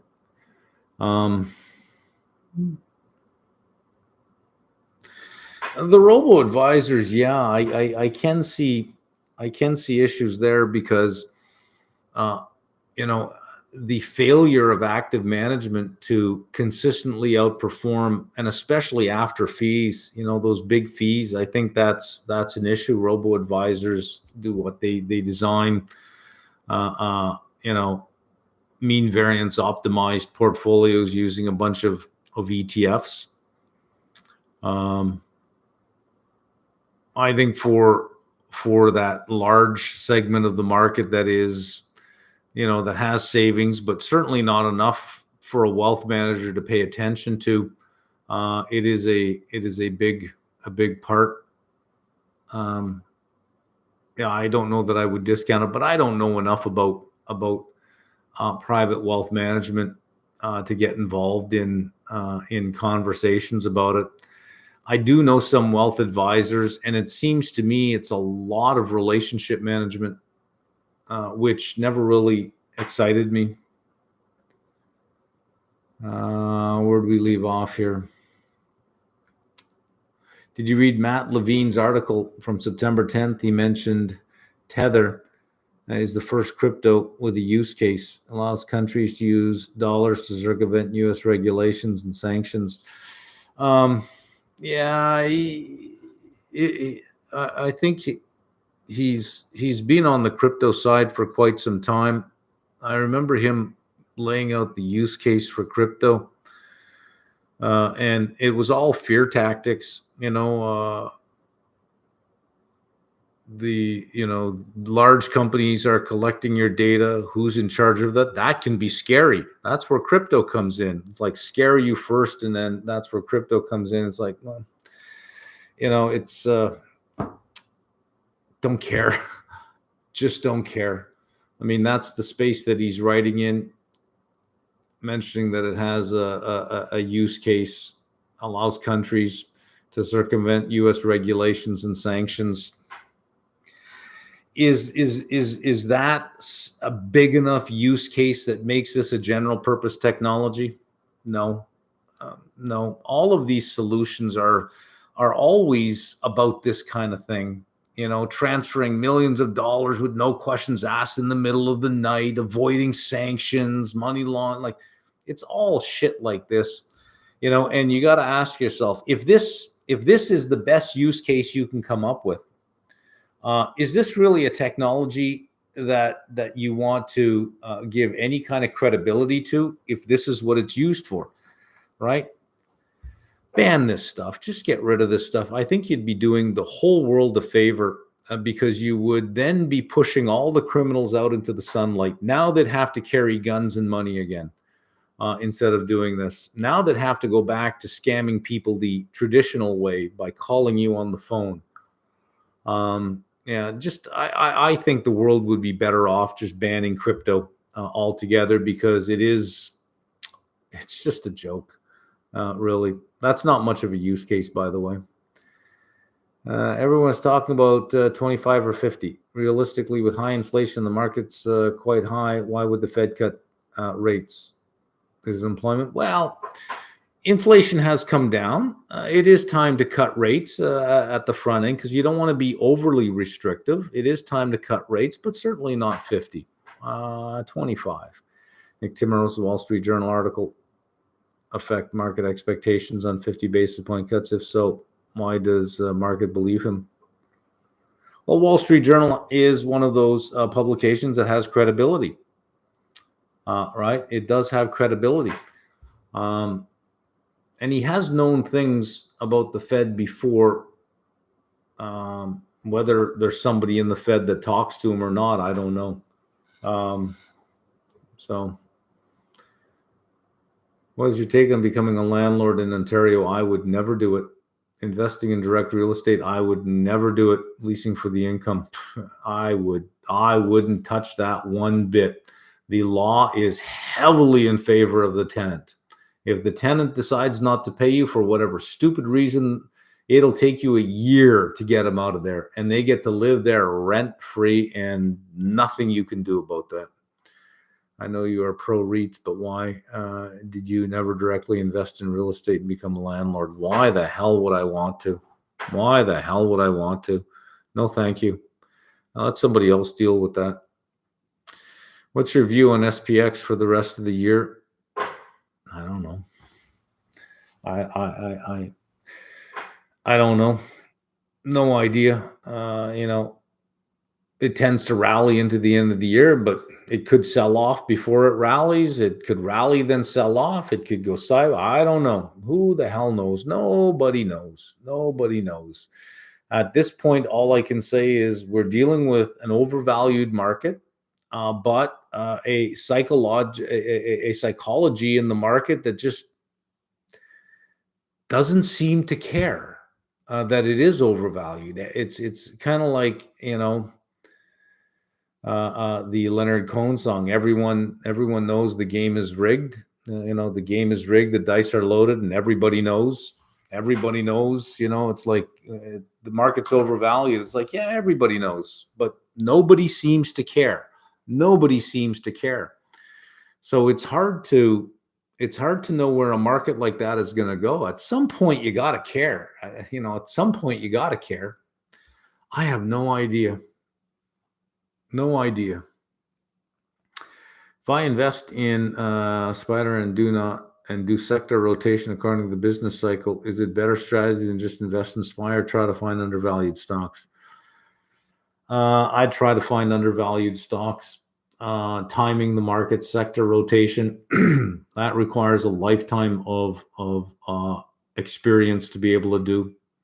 It's not textbook. It's not if this, then that. If it were, economics would be taught in computer science. Trump paying someone to make a scene and bring attention to him. He's desperate at this point. He should have dropped out with Biden and brought in a new face, but his narcissism got in the way. You want to speak of narcissism? Trudeau is not going anywhere either. So many people, even in his own party, want him to quit. And his last statement was, "I'm not going anywhere." Even if this by-election that happens, which is a critical by-election in a liberal stronghold, even if they lose, he's already said, even if that happens, I'm not resigning. I'm not going anywhere. I have made the comparison between Trudeau and Trump before many times. They are the same. They are the same two people, just at different ends of the political spectrum, but they are the same two people. Raging narcissists, both embarrassments on the world stage, both products of the success of their fathers, both far more interested in their own brand name than their party's brand name or the country's brand name. Both of them are not going anywhere no matter what happens. They're not going anywhere. Trudeau is the northern Trump, just, on the other side of the spectrum. Finished FRA, equity derivatives, corporate. My exam is on November 15th. Finance student. Can you advise me for L1? I just started fixed income. Advise you what? You're basically telling me something and then, sort of just dumping it on me saying, here's something, talk to me. You got to be more specific than this. You seem to be well on your way. You finished FRA, equity derivatives and corporate. You got an exam coming up. You recognize that you have it coming up. You are a finance student, so you do have some background in it. You started fixed income. What's your question in there, right? What's your question? All I can say is keep going. Unless you have an exact question, this seems more like a data dump on me, and then I'm supposed to figure out, what the question in there is. And I can give you a canned response. I'll keep focusing on this, do that. But that's certainly not tailored to you. But you haven't given me enough there, so I wouldn't know how to answer that. I would say that if you have the wherewithal to state your position, and you know where you are and where you have to go, you do not need me to answer anything for you. You're already on the path. Margin account versus CFSA. I feel quite comfortable selling puts. Does the value added from having the ability to do this outweigh having to pay capital gains tax?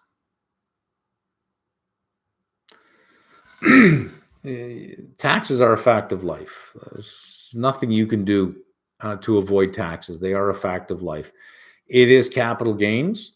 It's not taxed at 100%. If it were taxed at 100%, then none of it is worth it. I'm not saying that won't happen. I can probably make a solid enough prediction that some party somewhere will have a 100% tax on income over some amount, that after some amount you lose it all.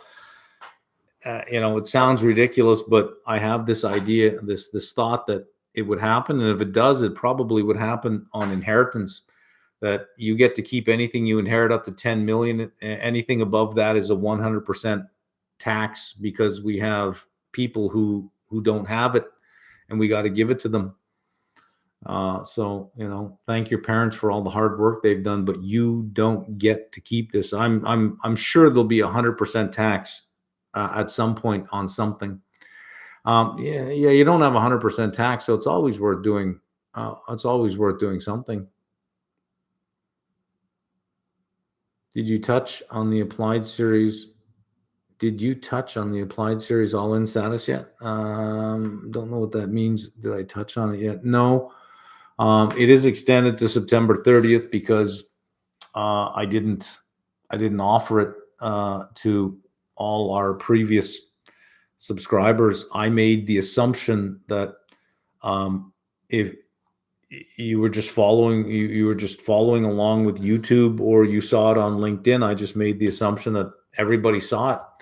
And then after it was over, it's like, I've been a subscriber for this long, nobody told me this. And it's like, oh, okay, well, I kind of messed up there. So we sent out an email to everybody and extended it to September 30th. So if you bought like October 10th, October 15th, you'll just automatically be included in the all-in or the all-included subscription.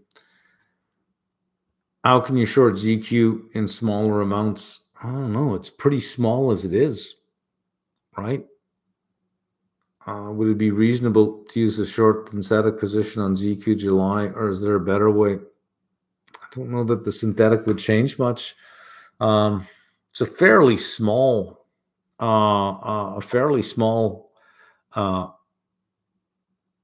contract. I think the margin on this is like $1,200. The margin's really small.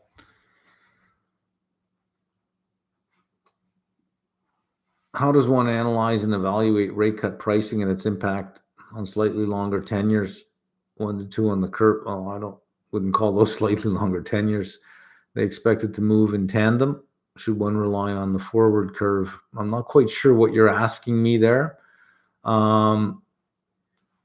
Being that whatever yield we're seeing has some expectation of rate cuts in there, we have to assess the reasonableness of those rate cuts given what the market thinks is going to happen, and given the type of Fed that we have, I think it's unreasonable. That's there's nothing that you can get your calculator out, hit a few keys, and go, oh, okay, it's wrong. It's just something that I know or that I feel that I would be right on. I'm looking at the curves right now. Almost no change. Almost no change on them at all. I don't expect much to happen on a Sunday night. We're really not going to see much action until we get into the week. I went to Costco today. Cashier asked for a credit card that matched the name on the membership card. Yeah, I went to Costco on Friday. When you walk in, they have a little machine there. You got to scan your card. You got to scan the card. So, yeah, they are cracking down on card sharing. Previously, it was just enhanced verification. They are stepping up and stop membership sharing. Yes, they are. Fantastic connection with the point about selling hope. All these places have the typical cop out of you don't work hard enough when the desired result isn't achieved. Yeah, that's it. When you were a Canadian tax resident, did you ever worry about trading too many options to be classified and taxed as short-term trader?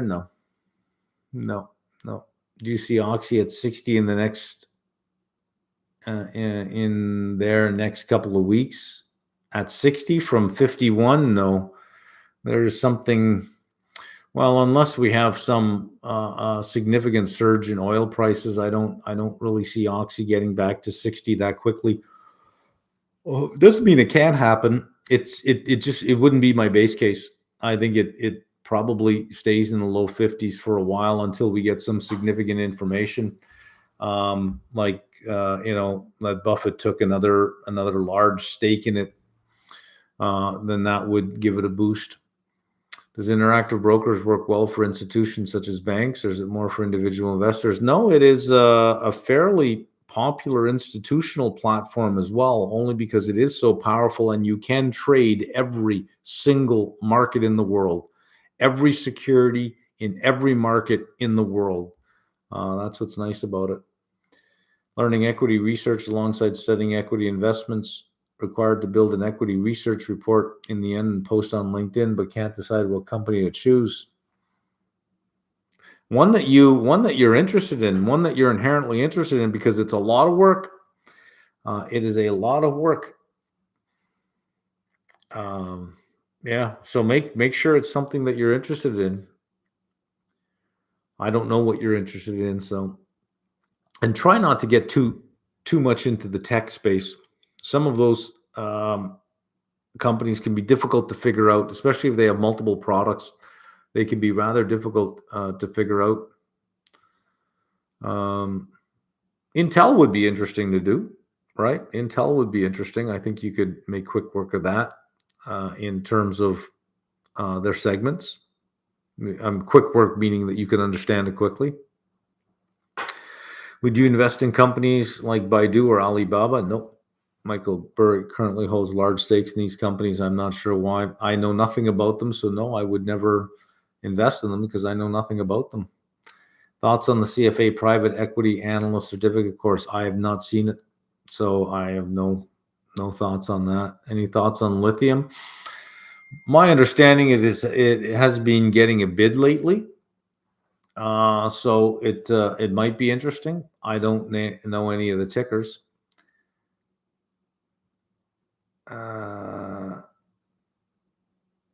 Companies like Volkswagen are closing factories. Yeah, despite high revenues due to lower sales volume and reduced demand for production capacity. This makes me wonder about the broader implications. That might be a Europe thing. Do you believe that this is a trend where companies optimize operations by reducing their physical footprint? Could spread to other industries, potentially even more job. Well, I mean, that's such a generic statement that you can't. It's hard to say no to something like that. It's like, well, if you have layoffs here, it could spread to other industries and lead to more job losses. Well, sure. But that's such a generic statement. I mean, sure, or no, or sure. You see where I'm going with that? I mean, it's there's nothing specific in there to grab a hold of. It's just a big, broad, generic statement that you can't say yes or no to. It's like, yeah, well, sure, sounds like it's plausible. Will you make your deep dive into Intel a part of the applied series? It would only be a part of the applied series, correct? It would be interesting to see how you do your deep dive research. I've already done that with, I gave you global ship lease. I've already done that one. I've done quite a few of them. The next one, we're going to, on Friday for positions, we'll dive into Oxy a little bit deeper. But I think Intel probably is worth a deeper dive. That will take a couple of weeks to do because you just don't do that in a couple of days. There's a lot of thinking through and a lot of complexity you got to get through. Any news when you'll be covering data centers for applied series? No, I don't know. From day to day, I don't know when I'll be doing anything on that. I just know that I'm always producing content. Every Friday is positions. Every Monday is a new entry for the financial modeling module, which I think is important. I will be doing something for Intel. I'll be putting that in semiconductors.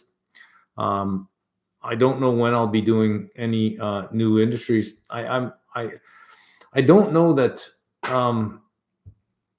I don't know what I can do on data centers because really you have data REITs, data center REITs, but those are REITs. Those are REITs. If you get mall REITs, office REITs, it's just a REIT.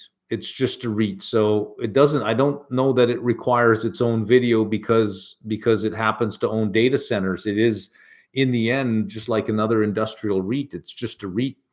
If you're talking about the companies that rent the hyperscalers, that's one part of what they do. I don't know that it's interesting in that sense. I mean, I don't know what aspect of it would be interesting.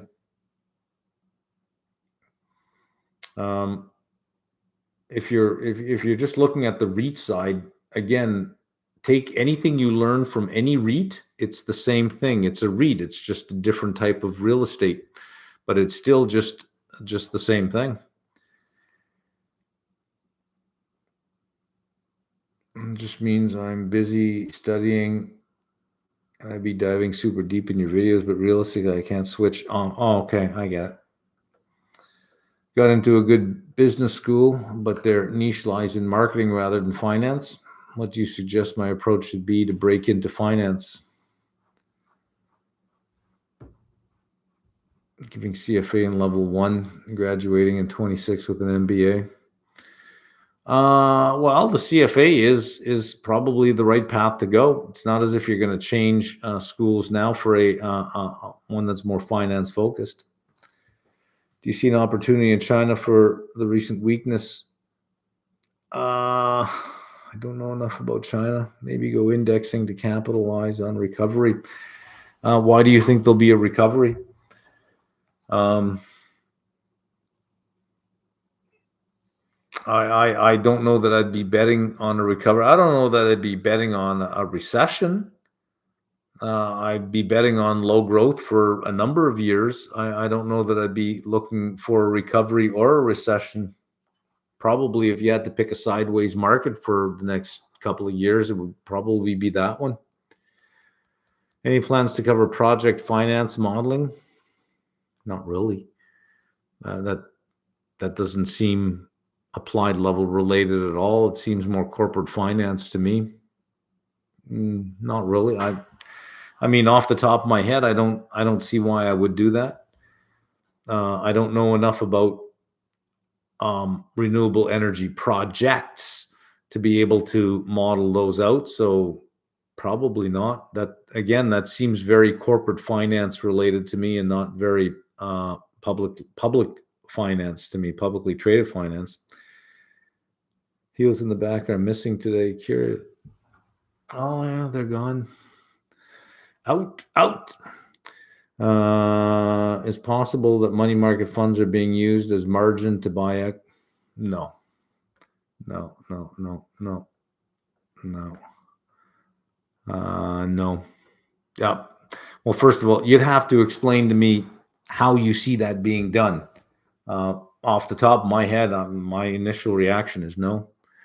Any advice about how one would decide what investments to put in a registered as opposed to a non-registered account?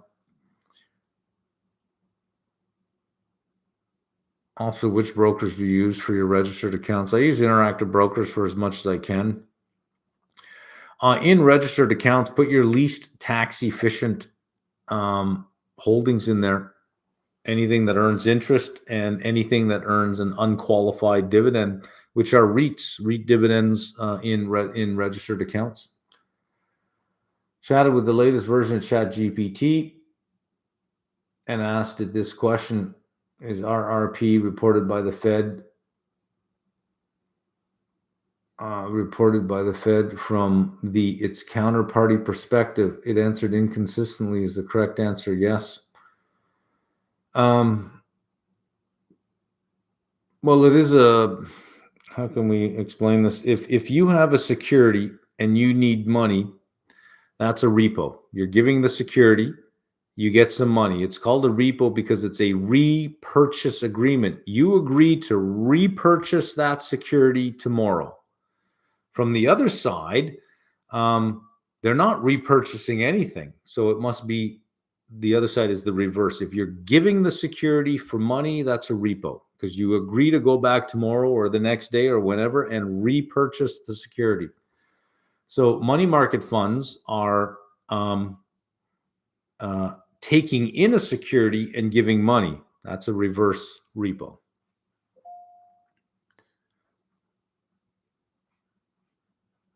You had a Reddit comment a while back about regret being don't let her get away. Any context to that story?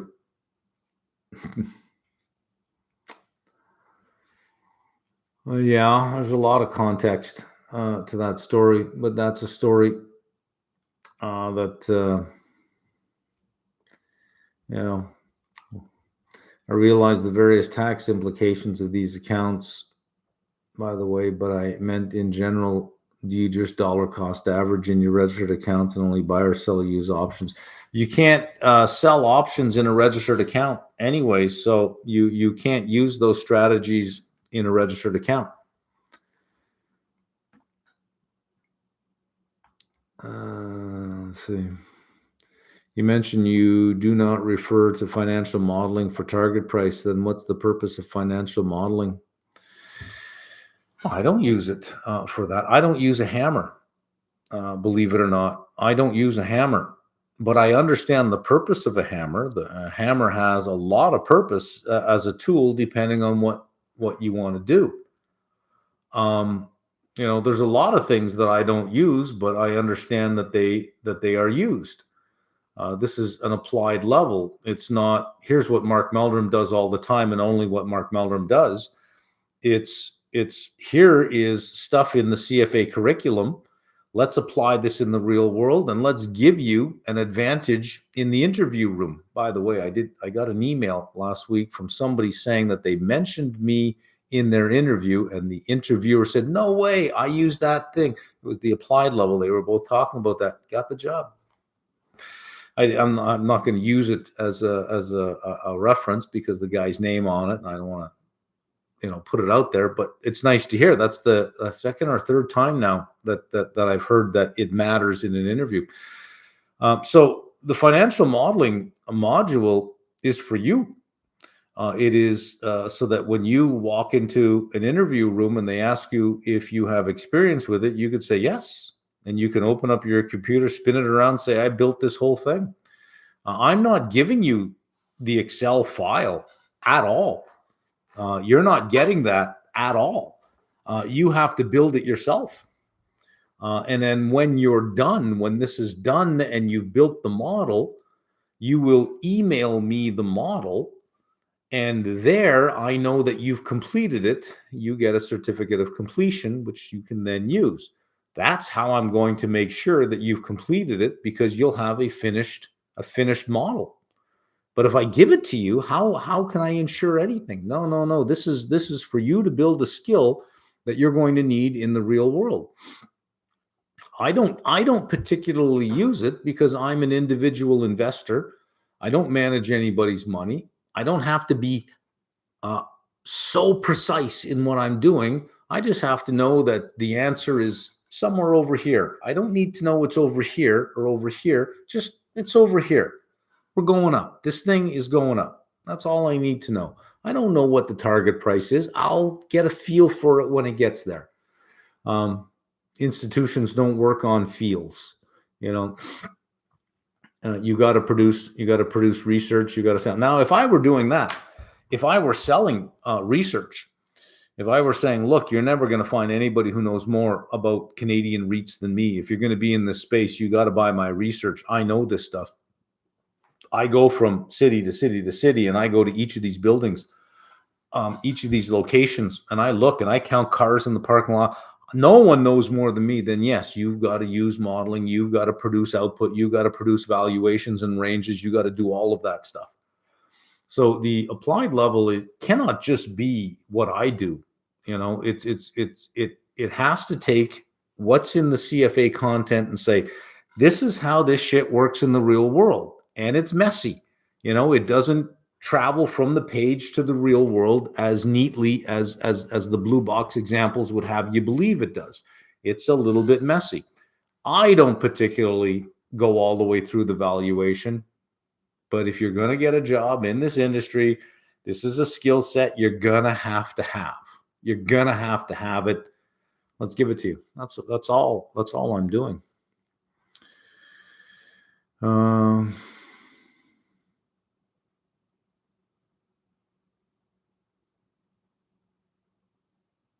Do you still hate lawyers? No, I do. I do. Dear God, I hate them. Yes, I do. Does the frame with small squares behind you have any significance? No, it was, I forget where I got that. I don't know, it just seemed kind of neat. Wait till you see the one that's going on this wall. I'll have to turn my computer around so we face this wall over here. It's huge. Just the frame alone cost about $3,500 just for the frame, and it's being painted on site here. It's being done. Oh, it's wickedly good. You guys are gonna love this one. Not cheap when you figure out how much everything costs to get this thing done, but man, is it going to be beautiful. That's going to go on. It's going to fill this whole wall. It's monstrous. It's huge. You can't see the wall here, but there's nothing on this wall. I wonder if I can turn and show you this wall. See, there's nothing on this wall right now, right? It's going to fill that entire wall. It's going to be, look at that. I could turn the whole thing and I didn't lose anything. It's going to be absolutely magnificent. And it gets framed. It's drying now. It's oil. It gets framed in a month. What else do we have? Can you discuss the process you went through when deciding who to manage your outside money? Any rules of thumb? First one was because it was somebody I knew from my past. It was somebody I knew and somebody I respected. The second one was I just went with the biggest, baddest bank on the planet, which is JP Morgan. Pearl Jam, Soundgarden, and oh, that's a tough one. That's a tough one. I'll have to go with Nirvana. If I had to pick one of the three, I'd have to go with Nirvana, but that's a tough one. Level 3 MVO based on total risk or market risk. Well, I guess it depends on how, these are asset classes, right? So it depends on how you developed your expectations.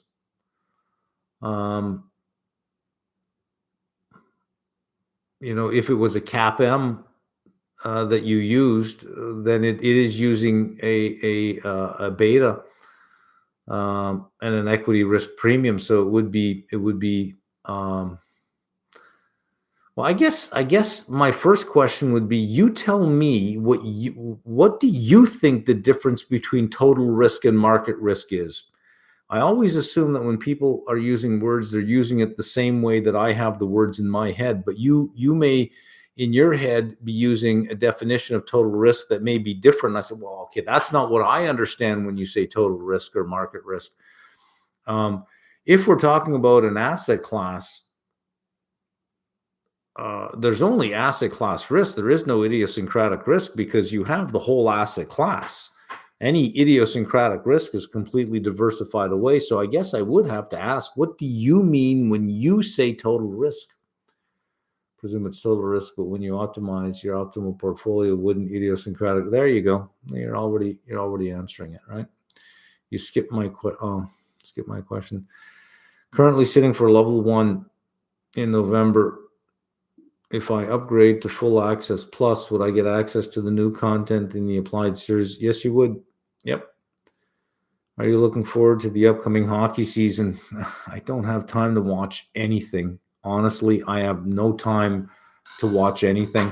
I have Crave. I have a couple of streaming services, small dollars, but I'm thinking of canceling them because I keep looking at them going, I really should check in from time to time. I have no time to watch anything at all. India, which is an emerging market, security market, I believe, is less informationally efficient. I can agree with that. Market compared to US. Do you think it will give me more returns and options? I have no idea. I know nothing about the options market or the liquidity of those markets in India. I have no idea. Do you think Canadian businesses are too dependent on cheap labor? Canadian businesses dependent on cheap labor? When did this happen? On both the low income sector and high incomes. As a tech worker, Canadian pays significantly less than the best workers. The best workers leave to the US. Yeah. Okay, I see. If you're comparing yourself to US pay, the US is a better market overall for talent, but not if you have no skill set. Canada is the better market for you there. You'll make more in Canada as an unskilled worker than you will in the US, but as a skilled worker, you'll make more in the US than you would in Canada. I will agree with that. My experience, Canadian companies are behind in tech competencies compared to US. Yep, you're absolutely right on that. Which would be one of the best universities for studying masters in Canada to work on Bay Street or Wall Street? McGill, Western, York, all of these are good MBA schools, all of them.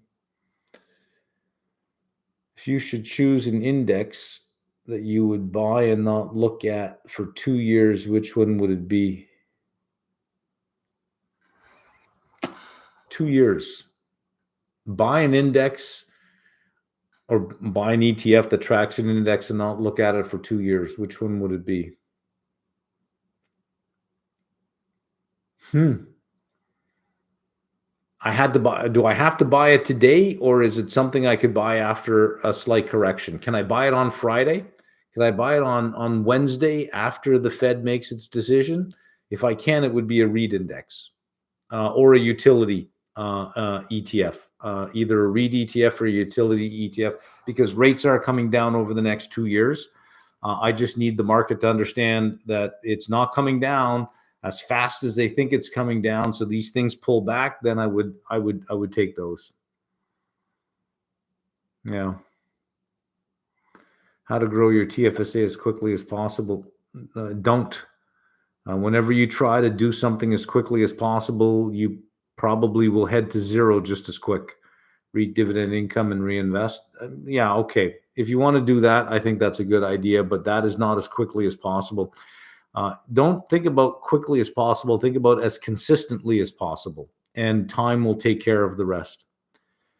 Any chance you could consider covering or putting another developed market like Australia? No, in the sector studies, I've got enough with the U.S. market as it is. I've got at least a decade of if I list everything I want to get done, I've got years of work ahead of me before I start looking at other markets. That wouldn't mean that if I bump into another me that knows Europe, that knows Australia, boom, I'd hire them in a second. I'd hire them in a second. My God, I would hire them in a second. Have you read Dante's Divine Comedy? A long time ago. What were your thoughts? I can't remember much of it. I really can't. Yeah. I remember having thoughts at the time, when you're into something and you discuss it and then you just sort of let it go. It was years ago. So no opinion there. Do you consider small microcap companies to invest in, provided they usually do not have options? Depends. I've invested in small caps and micro caps before. It really depends on what sector they're in and how I came to know them and what they're doing. But yeah, you care about your legacy and how you'll be remembered.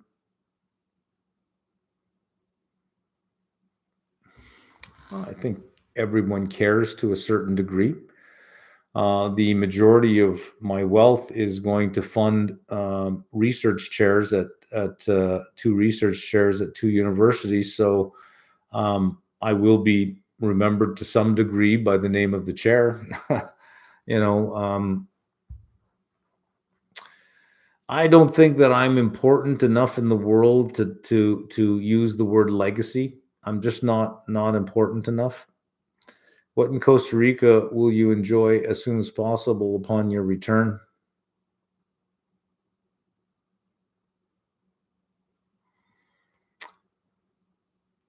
I don't know. That's a good question. Almost makes me think, what am I going back for? What will I enjoy as soon as possible?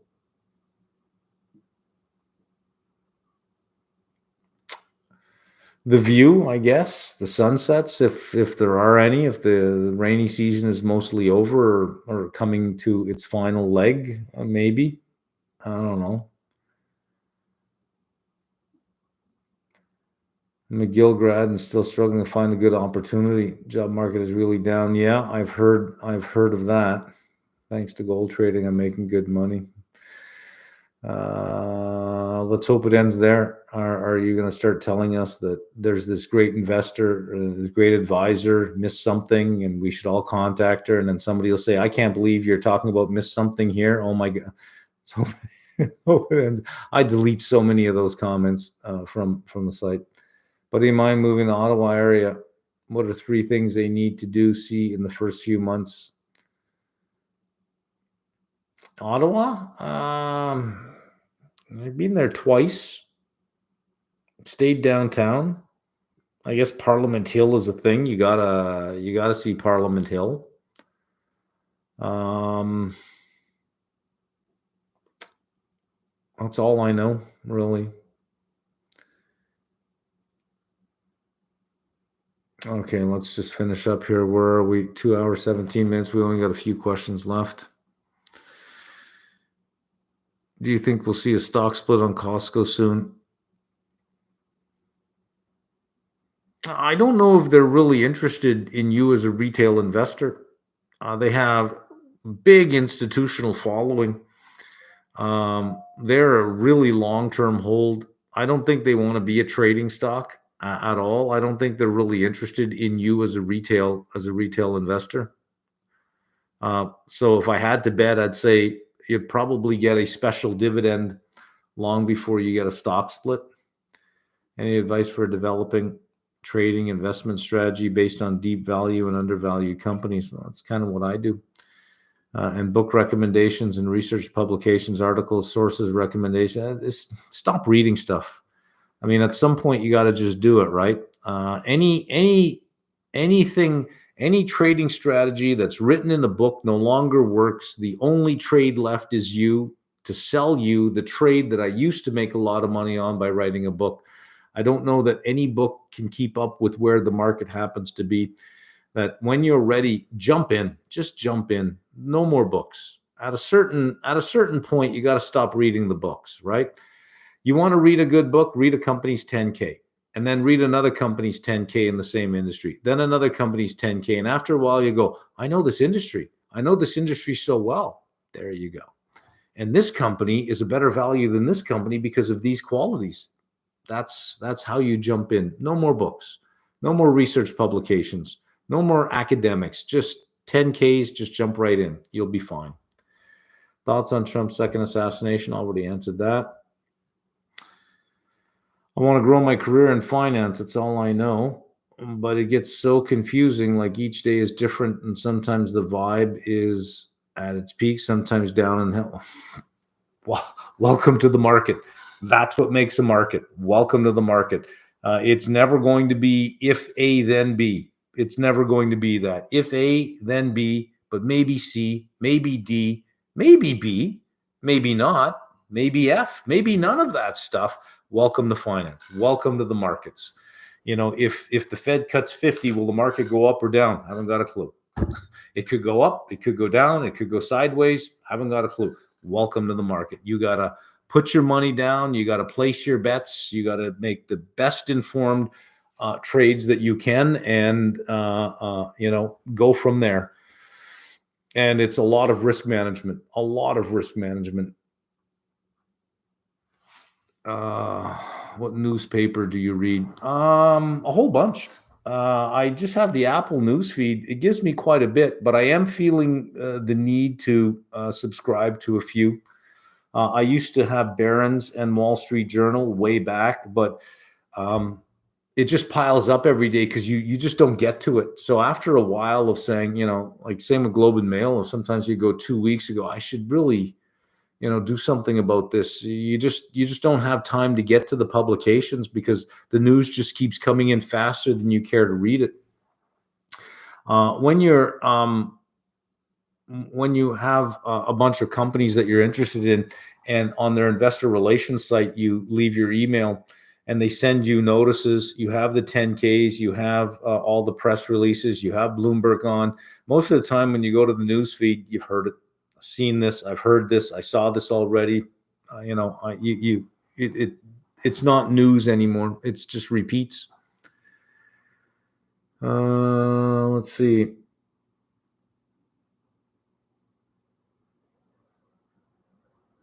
Lots of questions I have no opinion on here.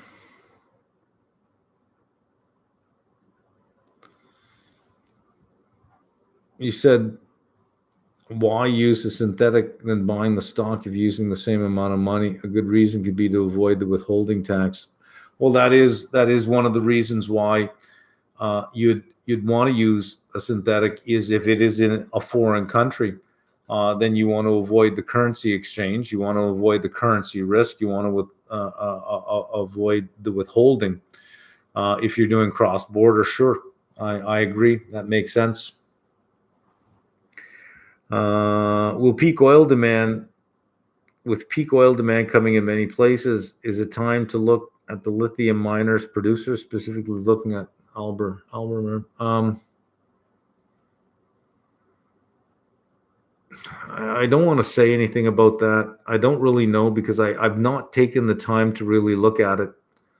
Other than hearing that it's been getting a bid lately, I haven't taken the time to look at it. So I don't want to be hitting a panel that says buy, sell, because I don't know. I don't know. Are you a day trader? No, I'm not a day trader. It's like asking a carpenter, are you a hammerer?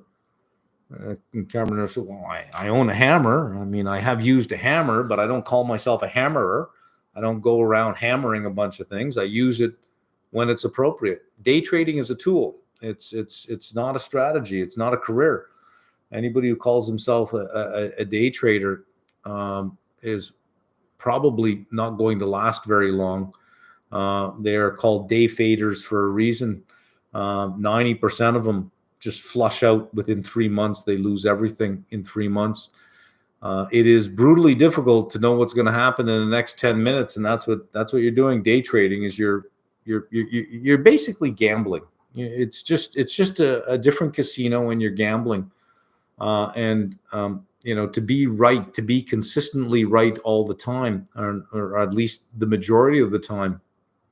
And it's the most taxed inefficient income to earn. It seems like a sort of a useless thing to do is day trade.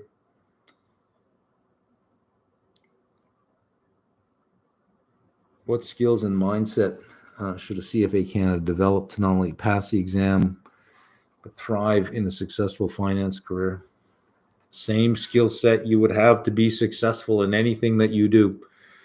If I said, what skill set and mindset would you have to be a great ball player?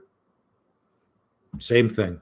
Be a great golf player. Same thing. Be a great musician. Same thing. Be a great accountant. Same thing. Always the same thing. These questions that I get asked like this, you know the answers. You know exactly what the answers are. I don't know if you're waiting for some secret that I have saying, oh, well, the secret's really easy.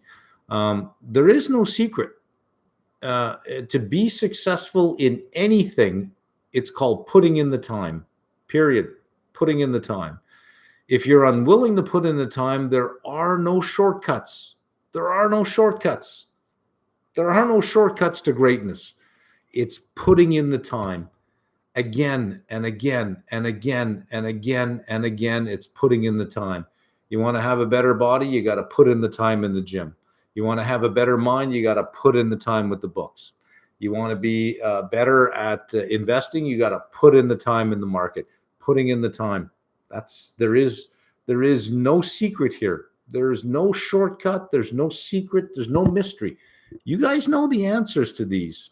You're asking, I think, in hopes that there's some other pathway. You know this is the pathway, but there is, I guess you're thinking maybe I know something and I'm going to share it. It's putting in the time. It means you're going to have to sacrifice something to get something you want.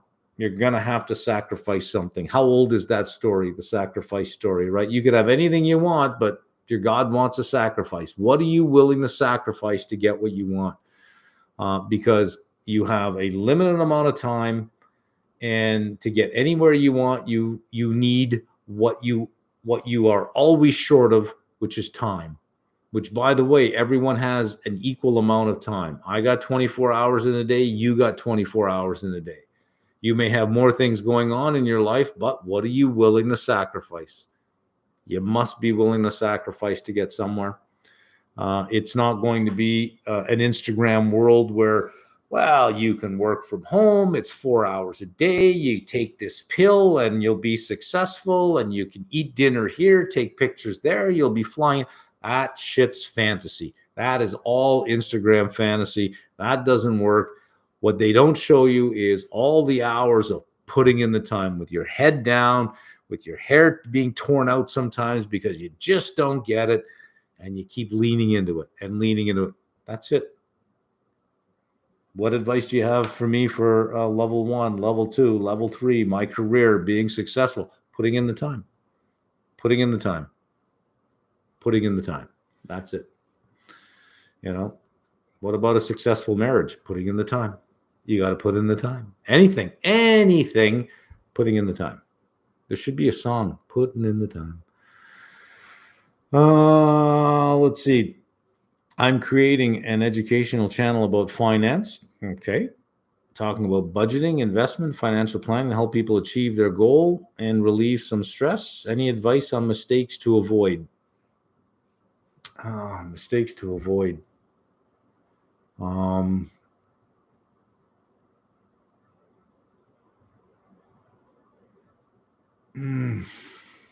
don't know about mistakes to avoid. It would be like suggesting that I know all the mistakes and I no longer make mistakes.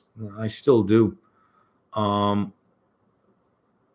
but I would say what has worked, at least for me, is have a philosophy of what it is that you're doing, and do that well.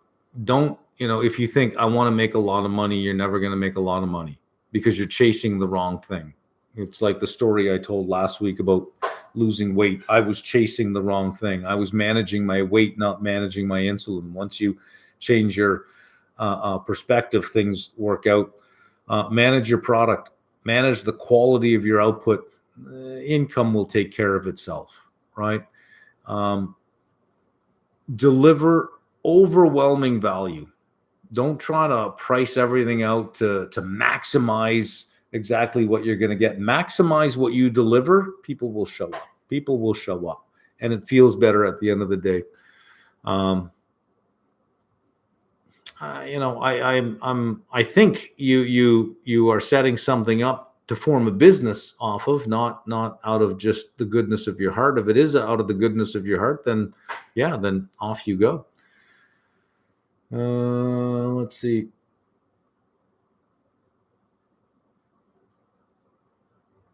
Thank you for these lives. They're amazing. Me and my best friend love watching you and asking questions. Wow, well, that's good. Have you considered including the insurance industry in the applied? Yes, I have. I am going to do that. Just with everything that I'm already throwing out there, it's hard to figure out what time where I'm going to stick it in, but it's on the list of things that are going to show up. What is the sector you enjoy the most when making a deep dive or reading a 10K? The sector I enjoy the most is whatever one that I'm in. I enjoyed all of them.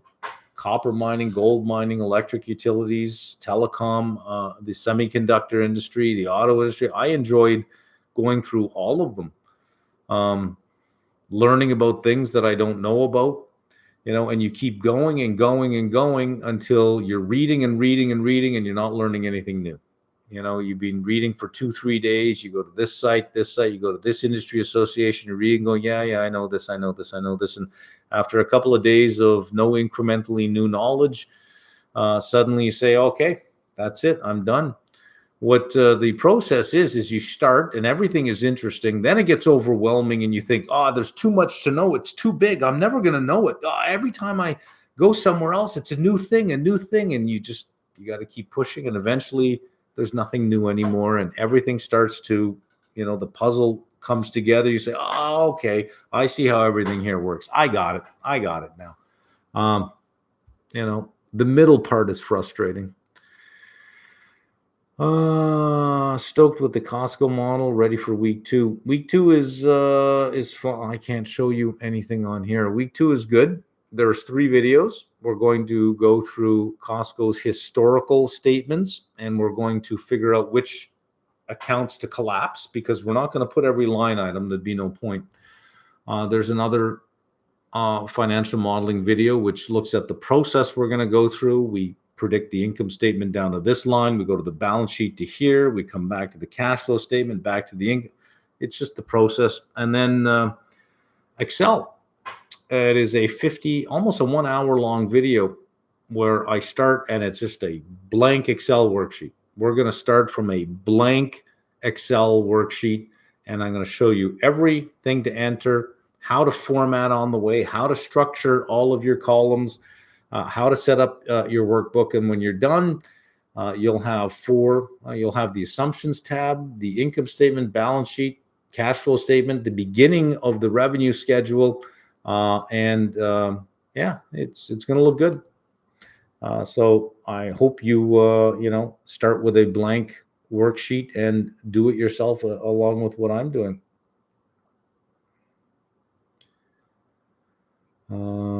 Put in the time. Yeah, put in the time. Pivotal moments or experiences in your finance career shaped your perspective on success and leadership. Well, I don't know that I have leadership in the industry. Pivotal moments. I don't know that I would bring it down to moments as much as sort of just lessons. a couple that are brutally important. If you don't understand something, don't do it. Don't touch it. Just because somebody says, "Oh, this is a good stock," you think, "Oh, is it okay? I'll go ahead." If you know nothing about that company, don't touch it. Don't touch it. Don't touch it. Don't touch it. Put it on your list and start to get to know it. Don't make any bets on anything you don't understand. Make sure you understand what you're doing. Number one. Number two, have patience. Relax. Most of the stuff that happens in the course of a day is random noise. My stock is down 47 cents today. Yeah, so what? That's random noise. Random noise. It'd be down 2 days in a row. Is it still the same company that you researched? Yeah, then don't worry about it. Look for news. No fundamental news. It's just sector weakness or market weakness.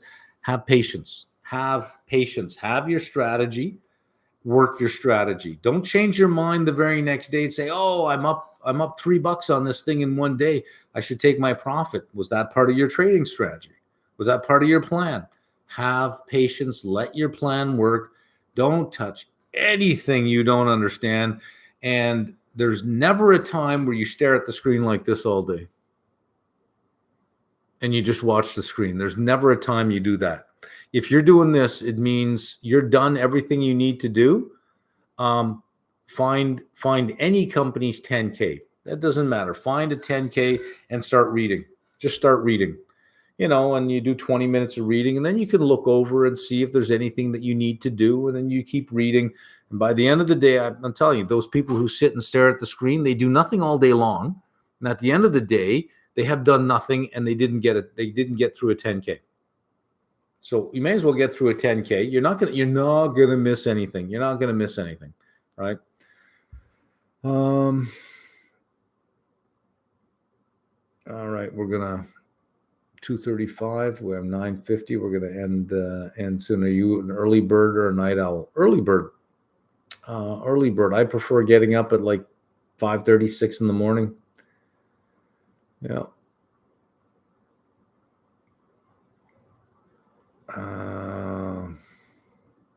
Will you consider to upload the financial modeling videos on Sunday so we can watch it before the next week and start to apply it? It's not market sensitive. Sunday, IT doesn't work. So I got to put videos up on Friday, which is why positions go up on Friday and not Saturday, because IT is not working Saturday. And IT is not until Monday. So it's not as easy as just uploading them, right? You got to upload them. Then you got to get them over to Amazon. Then you got to render them in 6 different sizes. Then you have to link them into the site. So it is a process. It does require time, and I'm not going to hit IT up on a Sunday and say, "Hey, you got to do this." They do a lot during the weeks. The weekend is theirs. I got to work around it. The financial modeling isn't market sensitive. We're using Costco's 2023 10K. Their 2024 comes out in about a month. There's nothing you're going to miss on this one. I have an interview from an investment analyst at an asset management firm. Any relevant topic, news areas you'd recommend looking into? Fixed income focused? You better know the Fed. You better have an opinion on that forward curve for the Fed funds futures. You better have some comment about the Fed for fixed income, most definitely. Let's see. I see people around me being able to achieve their own projects, and I have a story to hear about. I don't know. It seems rather disjointed. Question about the implementation of an optimal capital structure. If non-listed company, for example, has a 1 billion book value, 4 billion market value, company's 100% equity, is it logical for the company for $1 billion in book value to take on another $1 billion of debt? Don't understand how the optimal capital structure could be. Well, the reason you're doing that, I mean, it's a private company, so the mechanics are a little bit different. But taking on debt means you're adding leverage to the balance sheet so that in good times your return on your equity is even higher because it's not all of your equity anymore. Some of your capital is debt. So you have financial leverage. Well, financial leverage works on the other side as well, right? I don't know that you really have to care too much about the optimal capital structure for a private firm, simply because you don't have a price in the marketplace that you're trading on each day. And any company that buys you, you're going to have to pay out your debt anyways. Usually when you get a private equity offer, it's for the going concern of your business. And on your balance sheet, they tell you strip out cash and pay off your debt.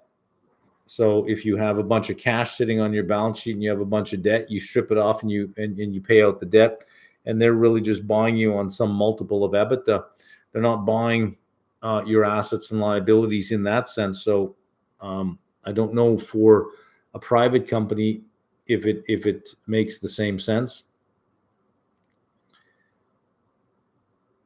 Assuming, do you wake up at 5:36?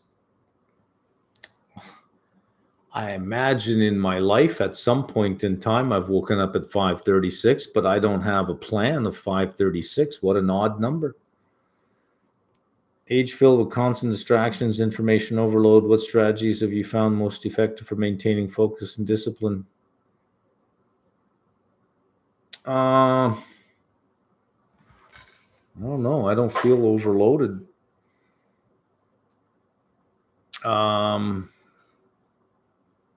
What have I done to maintain discipline?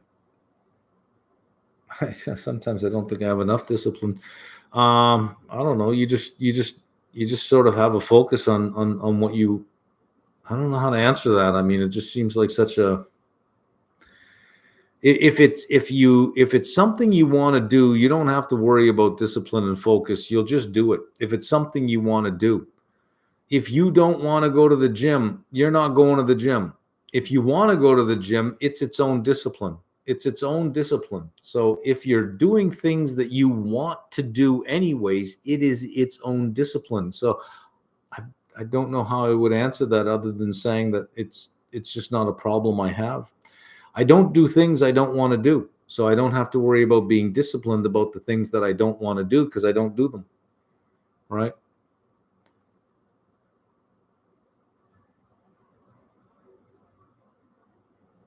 Based on your $100 TLT puts, 95 puts, do you have an expected short-term drawdown target price?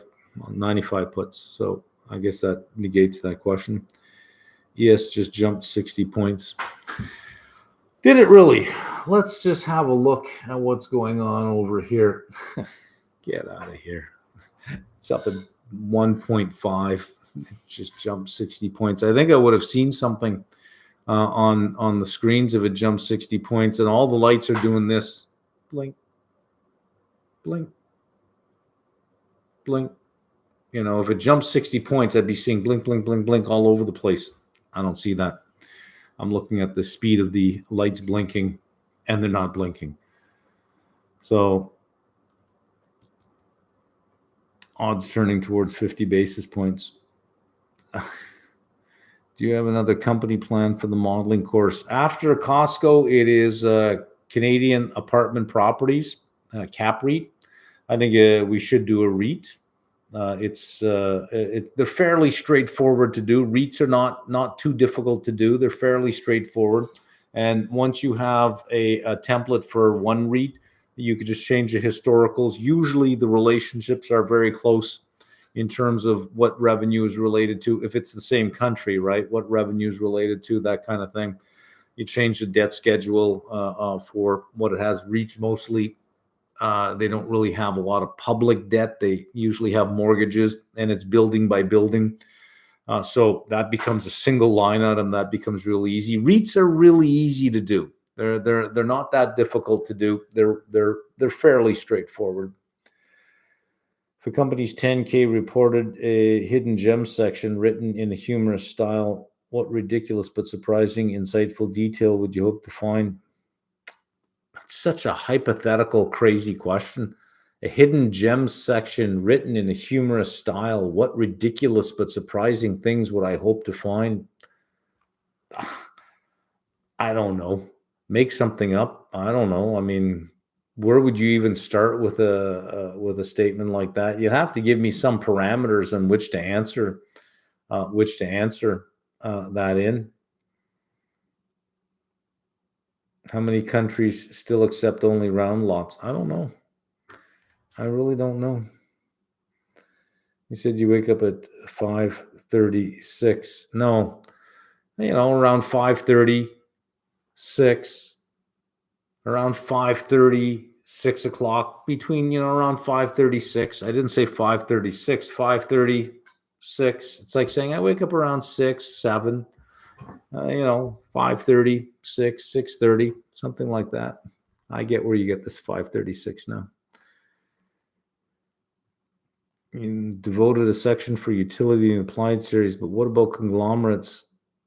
How do we approach and evaluate them? Usually conglomerates, some of the parts. Videos related to poetry soon. when I get time. I do try to hire people. It's few and far between to find the skill set that you need. If I could find, a bunch of people like me, believe me, I would hire them in a second. And then they'd have access to the Costa Rica property. So if they want to work out of Costa Rica for a couple of weeks, it'd be like, yeah, go ahead, no problem. But it's finding qualified people it's brutally difficult to do. Lots of people want to learn. I don't have time to mentor someone, and I cannot continually be the smartest person in the room. You need to hire people who are way better than you at something. So you need to hire somebody who knows the energy sector way better than you. Because if you know it better than them, then it's like, well, what am I paying for, right? It is brutally difficult to hire.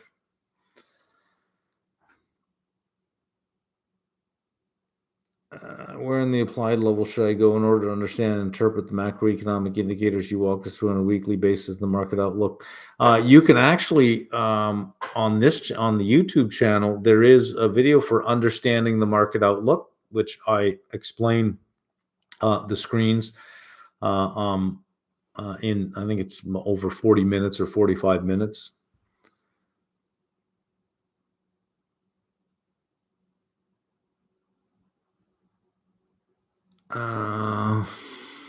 All right. Well, I think we're good. As far as the market, we're not seeing anything. There's nothing really much going on. Where's our currencies? The yen, that is surprising, still getting stronger. And the peso is getting stronger in the face of the yen getting stronger, which is nice to see. Bitcoin is down. I don't even know why it even has any value, but it's down. We won't beat it up while it's down. All the metals are down. Energy, West Texas up 33 cents. Not much going on at all. And not much change in the Fed funds futures. Pretty much flat from when I took my position. Pretty much flat. I got 22 contracts. I might add to that, but let's see how we open tomorrow. That is the end of this 10:02. I got to take the garbage outside tonight. It is garbage is every 2 weeks. Recycling is every week. So your garbage bill's up. And if you miss it, then you got garbage hanging around for a month. Anyways, okay. I think we're good on the questions. And that's it. I will. Next Sunday, I'll be doing this from Costa Rica. I don't know if we'll have a sunset to look at, or what the weather will be like, but I'll be in Costa Rica on my new laptop. It wasn't cheap either, but I'll be using my new laptop. So the market outlook next week will be done from Costa Rica, and the live will be done from Costa Rica as well for the next 3 weeks. I leave on Thursday. Thank God it's not Wednesday, And I am leaving on Air Canada. I wasn't even going to change anything. I thought, well, let's just wait and see what happens. And Air Canada sent an email today saying, we've got an agreement with the pilots. Everything is fine. Off you go. So my plane's going to be super empty, because I guarantee you a lot of people probably took advantage and changed their flight. I'm going to be able to stretch out across all 3 seats. I'm pretty sure I'm going to have an empty flight. It's going to be sweet. It's going to be sweet. And then I'll be there for 3 weeks, and then back here for a while. So yeah, next week, different background. All right. I will see you guys next Sunday, 5,000 miles away from here. Ciao.